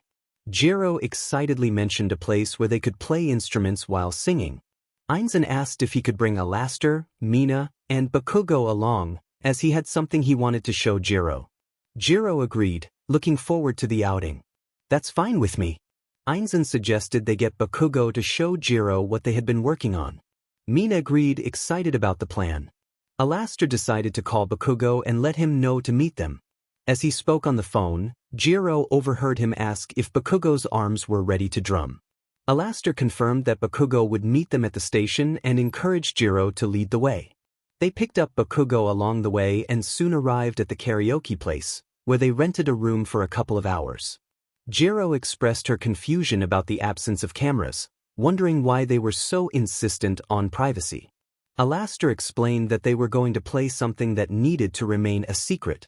𝗟𝗏 was curious about what it was, and 𝐼𝐻𝐬 revealed that they had a song that hadn't been given to their company yet but was already recorded. As they approached the instruments to tune them, 𝗟𝗪𝗏 asked if everyone was ready. The group responded enthusiastically, and 𝗟𝗪𝗏 counted down before they began to play. 𝗟𝗏 was taken aback when 𝗟𝗪𝗏 confirmed they were part of a band called 𝗂𝐵H𝗸. She was shocked to learn that her classmates were famous and that they all shared the same abilities. Curious, she asked what that meant, and Mina explained that they were all part of the Brotherhood of Black Magic. 𝗟𝗪𝗏 then extended an invitation for 𝗟𝗏 to join them, noting that 𝐼𝐻𝐬 thought highly of her. 𝗟𝗏 hesitated, feeling unqualified, but 𝐼𝐻𝐬 reassured her that wasn't true. He pointed out that each of them represented a deadly sin, and 𝗟𝗏 represented envy, as she often admired the talents and appearances of others. 𝗟𝗪𝗏 agreed, noting that he had noticed the way she looked at others but hadn't thought much of it. He asked if she still felt she didn't belong after hearing that.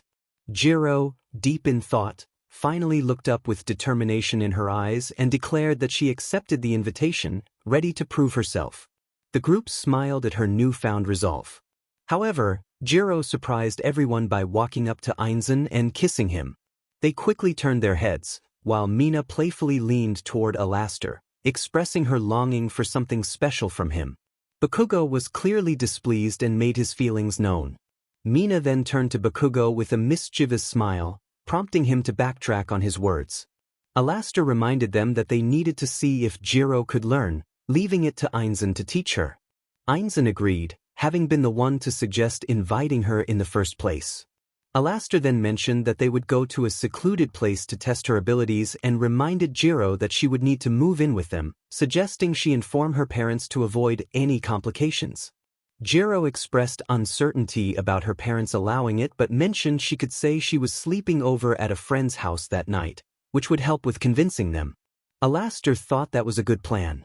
𝗟𝗏 then asked if they needed to worry about death in any way, to which Mina assured her that once she learned black magic, she would stop aging physically and wouldn't take damage unless extremely flustered. The group laughed as they left the karaoke club, with 𝗟𝗪𝗏 paying the cashier generously. They soon reached the beach, where they always taught newcomers about the sigil and its significance. 𝗟𝗪𝗏 asked 𝗟𝗏 where she would like the sigil placed, and she requested it on her stomach, explaining that her mother checked for scars due to a past experience. 𝗟𝗪𝗏 reassured her that they wouldn't pressure her to share anything she wasn't ready to. After 𝗟𝗏 exposed the area for the sigil, 𝗟𝗪𝗏 waved his hand, and the sigil appeared. He, along with Mina and 𝗏𝗏𝐽, left 𝐼𝐻𝐬 to continue teaching her while 𝗏𝗏𝐽 went off to get some rest, and 𝗟𝗪𝗏 and Mina retreated to their room. With the usual yelling, 𝗏𝗏𝐽 demanded that 𝐼𝐻𝐬 return his phone. 𝐼𝐻𝐬 refused, insisting that he needed to find out who 𝗏𝗏𝐽 had been texting. 𝗏𝗏𝐽 offered to tell him if he would just give the phone back, but it was too late. 𝐼𝐻𝐬 had already unlocked it. 𝗏𝗏𝐽 was taken aback, wondering how he had managed to do that. 𝐼𝐻𝐬 simply pointed to his glowing eyes, revealing the answer. 𝐼𝐻𝐬 was curious about the name he found on the phone, a name that matched one on the list. He froze, struggling to find the right words to express his feelings. 𝗟𝗪𝗏 approached, asking if they had been fighting again. 𝐼𝐻𝐬 hesitated, then revealed the phone to 𝗟𝗪𝗏, who bent down to take a closer look. When he saw the name, he too froze, scrolling through the messages. 𝐼𝐼𝐼 inquired about 𝗏𝗏𝐽𝐽's relationship with Himiko Toga. 𝗏𝗏𝐽𝐽 explained that they had been dating before her behavior changed. 𝐼𝐼𝐼 was not pleased with this revelation, but he reminded himself that they were family and he wouldn't harm them. He decided to speak to their 𝗟𝗏𝐷𝐼 about removing her from the list, but he insisted that 𝗏𝗏𝐽𝐽 needed to help her regain her sanity. 𝗏𝗏𝐽𝐽 was surprised and relieved that 𝗟𝐼𝐼𝐼 would talk to their 𝗟𝗏𝐷𝐼. 𝗟𝐼𝐼𝐼 then closed his eyes, allowing his mind to connect with his 𝗟𝗏𝐷𝐼's presence. He greeted Ignatius, who was surprised to see him early. 𝗟𝐼𝐼𝐼 explained that he wanted to discuss a troubling development.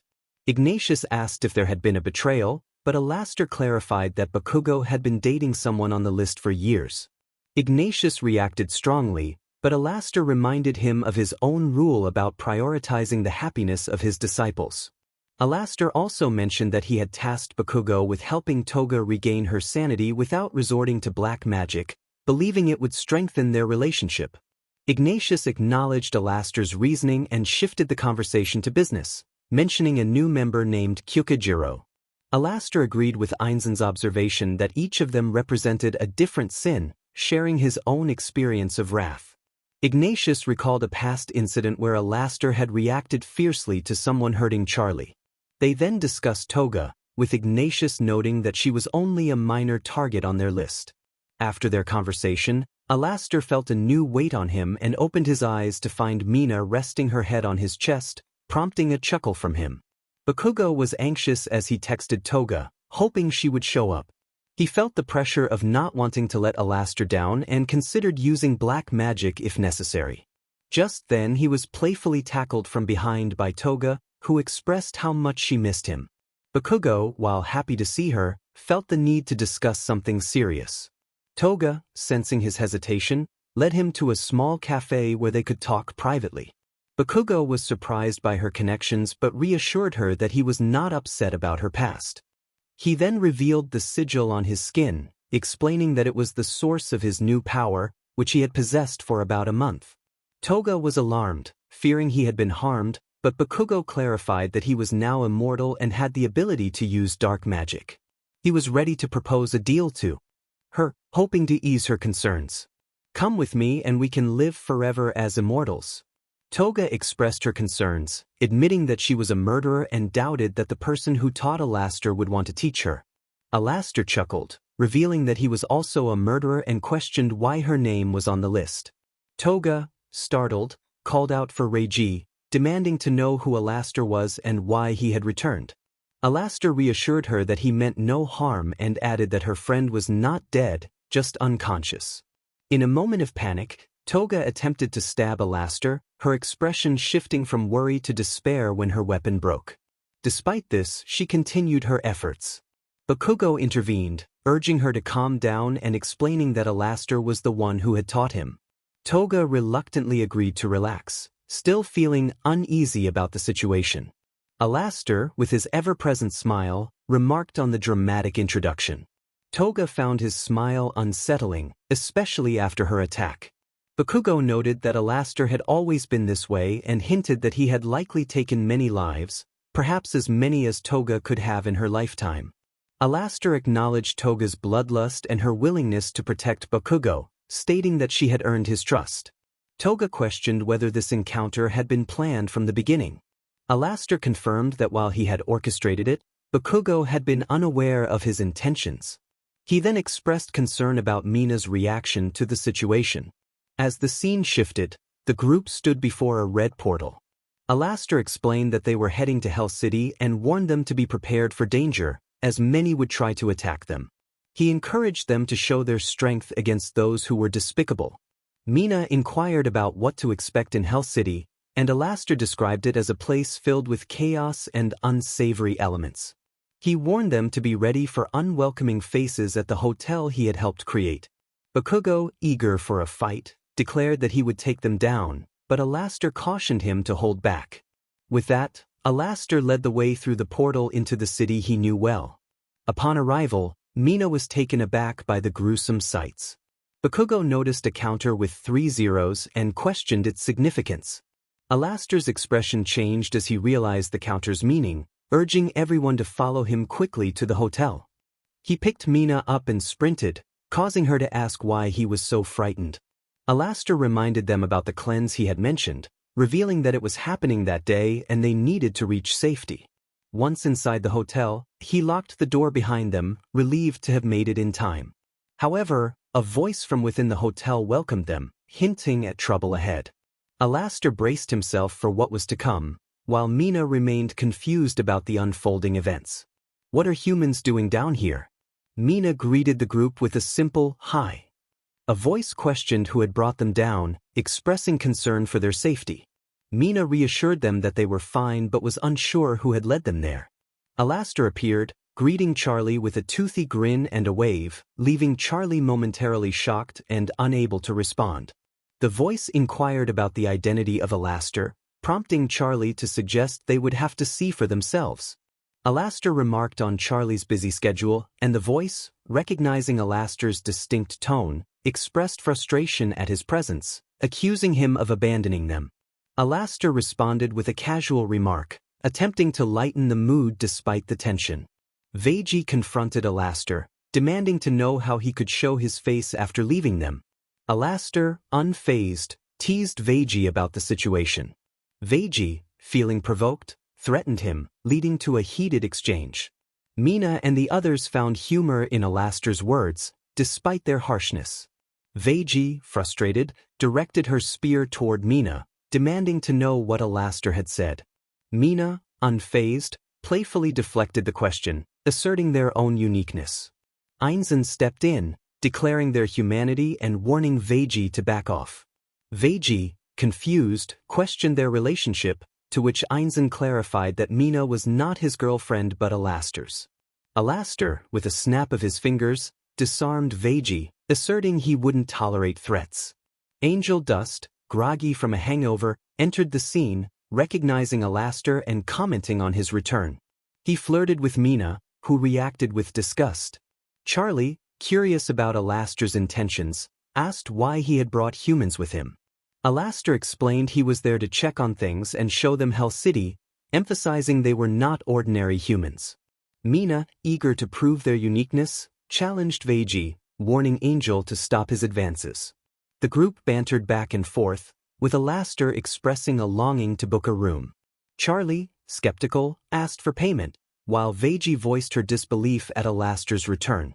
𝐼𝐻𝐿 clarified they were only visiting temporarily before returning to their duties on the surface. 𝗧𝗟𝐽, still doubtful, questioned his ability to be discreet, prompting Mina to assert their truthfulness and mention their band. 𝗧𝗟𝐽's laughter echoed through the room as she dismissed the idea of 𝐼𝐻𝐿 having a good voice. Mina challenged 𝗧𝗟𝐽 to listen to 𝐼𝐻𝐿 play, insisting he was talented. 𝐼𝐻𝐿 agreed to demonstrate his skills, and 𝗧𝗟𝐽 begrudgingly acknowledged his talent, though she still found him insufferable. 𝐼𝐻𝐿 teased 𝗧𝗟𝗽 about her threats, claiming she wouldn't be the first to try to harm him. Maggie intervened, reminding 𝗧𝗟𝗽 to lower her voice. She handed 𝐒𝐻𝐿 the room keys, promising to speak with him in the morning. With that, 𝐒𝐻𝐿 led the group to their rooms, the atmosphere buzzing with anticipation for the adventures that lay ahead. Also, it provided an excuse to be an alien. Bakugo thought that it might scare more kids than awe them. Mina told him to be quiet. 𝗟𝗏𝗟 mentioned that the record company had a request for a Halloween-themed song. 𝐼𝐻𝐿 was surprised they wanted him to work on Halloween. Mina thanked 𝗟𝗏𝗟 for the information and encouraged 𝐒𝐻𝗿, saying it wasn't so bad since it was still morning and they had plenty of time, with most of the excitement happening at night. 𝐒𝗍𝗿 agreed, deciding to start crafting the lyrics, but insisted that Mina help him. Mina was eager to take part in writing the song. 𝐒𝗍𝗿 instructed the others to practice their skills while he and Mina worked on the song. Bakugo was excited about making another song and urged 𝐒𝐮𝐽 to hurry. 𝐒𝗍𝗿 wanted to make the song as dark and morbid as possible, and Mina was enthusiastic about it, asking what the theme would be. 𝗍𝗿 suggested it would revolve around a thirst for chaos. Mina was taken aback by the suggestion but was intrigued nonetheless. 𝗍𝗿 proposed they call it Scream, which piqued Mina's interest. They decided to start with a high-pitched scream, and Mina confidently agreed to it. After nearly an hour of collaboration on the lyrics, guitar riffs, and drum rhythms, they completed the song. They made their way to the basement, catching the attention of 𝐼𝐼𝐽𝐬 and 𝐼𝐼𝐻𝐽𝐬, who were curious about what they had created. 𝐼𝐼𝐽𝐬 expressed optimism about the song. 𝐼𝐼𝐻𝐽𝐬 counted down, and 𝐼𝐼𝐽𝐬 let out a high-pitched scream as they began performing. The lyrics conveyed a sense of madness and loss of control, evoking a thrilling and intense atmosphere. 𝐼𝐻𝐻𝐬's voice echoed with a haunting quality, inviting listeners into a world of dark emotions and desires. The song built up with powerful imagery, suggesting a struggle between instinct and restraint, culminating in a guitar solo that electrified the air. 𝗟𝗏𝐻𝐸 complimented 𝐼𝐻𝐻𝐸 on the performance and suggested adding birds chirping at the end to signify morning and the end of the hunt. 𝐼𝐻𝐻𝐸 agreed and expressed his excitement about preparing for Halloween. 𝐼𝐻𝐻𝐸 hoped they would receive many trick-or-treaters, while 𝐒𝐮𝐦𝐦𝐚 decided to throw together a costume. 𝐼𝐻𝐻𝐸 noted that he didn't need one, as he was already a terrifying demon. 𝐼𝐻𝐻𝐸 remarked that not everyone could be like that, and they planned to return to the basement once they had their costumes ready. As they rushed upstairs, 𝐼𝐻𝐻𝐸 began thinking of more things to do and played his guitar. 𝐼𝐻𝐻𝐸 playfully teased him, and 𝐼𝐻𝐻𝐸 was momentarily distracted. 𝐼𝐻𝐻𝐸 had decided to change things up this year, and 𝐼𝐻𝐻𝐸 was impressed. However, he soon realized he was drooling on his guitar and quickly cleaned it up while 𝐼𝐻𝐻𝐸 laughed, considering her outfit a success. 𝐒𝐮𝐦𝐦𝐚 interrupted, reminding them about a party invitation from their class at Momo's house. 𝐼𝐻𝐻𝐸 was excited, and 𝐼𝐻𝐻𝐸 agreed to go but insisted they leave candy for any trick-or-treaters. 𝗟𝗏𝐻 assured them he could manage that with a system to distribute candy. 𝐼𝐻𝐻𝐸 felt reassured and reminded them to be cautious about alcohol at the party. They left, opting for a stylish drive instead of using a portal, and 𝐼𝐻𝐻𝐸 revealed his new Lamborghini Aventador. 𝐼𝐻𝐻𝐸 was eager to see how fast it could go, and 𝐼𝐻𝐻𝐸 shared its impressive speed capabilities. They all hopped in, and as soon as they buckled up, 𝐼𝐻𝐻𝐸 accelerated, zooming past pedestrians and even police officers who couldn't catch up. 𝐼𝐻𝐻𝐸 and 𝐼𝐮𝐦𝐽 cheered with excitement as they enjoyed the thrill of the ride.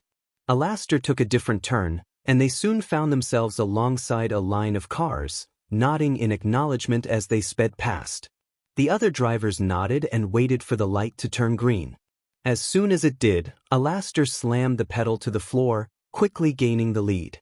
He didn't let up, drifting around the corners and pushing the car to its limits. However, the other drivers were closing in on them. 𝐼𝐻𝐻𝐸, feeling the pressure, exclaimed that they were gaining on them fast. 𝐼𝐻𝐻𝐸, confident, assured her that it wouldn't be for long. He lifted a couple of suches and flipped a bright red one, triggering a charging noise. He then proclaimed that it was time to see just how fast they could really go. The charging noise transformed into a powerful roar, and 𝐒𝐮𝐦𝐽 glanced back to see blue flames erupting from the car as they effortlessly reached 300, drifting around the last corner and crossing the finish line. The car came to a halt, and 𝐼𝐻𝐻𝐸 revved the engine one more time before taking off again, reaching Momo's house in no time. They all piled out of the car, and 𝐼𝐻𝐻𝐸 collapsed on the ground from the vibrations of the engine. 𝐼𝐻𝐻𝐸 remarked on the exhilarating rush they had just experienced.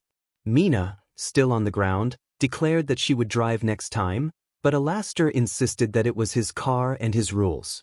𝐼𝐻𝐻𝐸 reluctantly accepted. Momo, hearing the screeching of tires, came out to see what all the noise was about. She found the three of them standing there, with 𝐼𝐻𝐻𝐸 still on the ground, while 𝐒𝐮𝐽𝐬𝐚 laughed and 𝐼𝐻𝐻𝐸 tried to help 𝐼𝐻𝐻𝐸 up, chuckling himself. Momo expressed her happiness that they had come, but noted that they were missing 𝐒𝐮𝐻𝐸𝐽. 𝐒𝐮𝐻𝐸𝐽 then appeared as if he had materialized out of thin air, mentioning that he had seen the car parked earlier and decided to walk instead. He casually warned them that they might have some warrants out for their arrest. 𝐼𝐻𝐻𝐸 shrugged it off, saying he would handle it when they got there. Momo, confused, asked for clarification, and 𝐼𝐻𝐻𝐸 quickly got up, expressing concern about the warrant. 𝐒𝐮𝐽𝐽 pointed out that they could have just received a ticket instead. 𝐼𝐻𝐻𝐸 added that if they fought it in court, he doubted they would accept "gotta go fast" as a medical condition.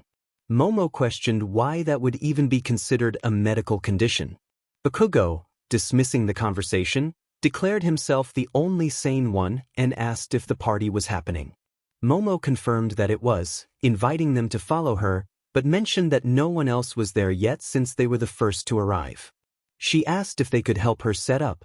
𝐼𝐼𝐼 eagerly agreed, confident that it would be easy with his powers. 𝐼𝐼𝐼 looked stunning as always, and Mina couldn't help but blush as they started walking to Mika's school. After a while, they finally arrived, and Mina quickly said her goodbyes. She had a question about how 𝐼𝐼𝐼 planned to scare Mika's bullies. 𝐼𝐼𝐼 explained that he would turn invisible to protect her and invited Mina to join him in this mission. Excited, Mina eagerly agreed, wanting to stand up to the bullies. However, she was curious about how they would turn invisible. 𝐼𝐼𝐼 instructed her to picture herself being invisible and combine that with her life force. And just like that, he snapped his fingers and disappeared. Mina soon joined him, and together they followed Mika to her classroom. As they approached, 𝐼𝐼𝐼 sensed ill intent directed at Mika and noticed a rock being thrown at her. He deflected it back effortlessly. He pointed out the bullies lurking in the back near the door. Mina asked which one was the principal's son, and 𝐼𝐼𝐼 identified the smug-looking one with blonde hair as their target. Mina wanted to know how they would scare him, and 𝐼𝐼𝐼 assured her that they would both scare the bullies together. He instructed her to picture the scariest thing to her and project it as if it were her own face, but told her to wait for the perfect moment. Mina was ready to get started and noticed an opportunity approaching. 𝐼𝐼𝐼 agreed, and they took their positions. As the first PRD came to an end, everyone left except for the bullies and Mika. One of the bullies called out to Mika, taunting her and reminding her of past troubles. Mika felt a wave of fear wash over her. Suddenly, the room fell into pitch blackness, with only a single light illuminating the bullies. 𝐼𝐼𝐼's voice echoed in the darkness, warning the bullies not to get hostile. They demanded to know who he was and threatened to call their parents. 𝐼𝐼𝐼 challenged their reliance on their fathers for protection, asserting that their parents wouldn't save them from him. He then made it clear that they should prepare for what was coming next, urging them to face the consequences of their actions.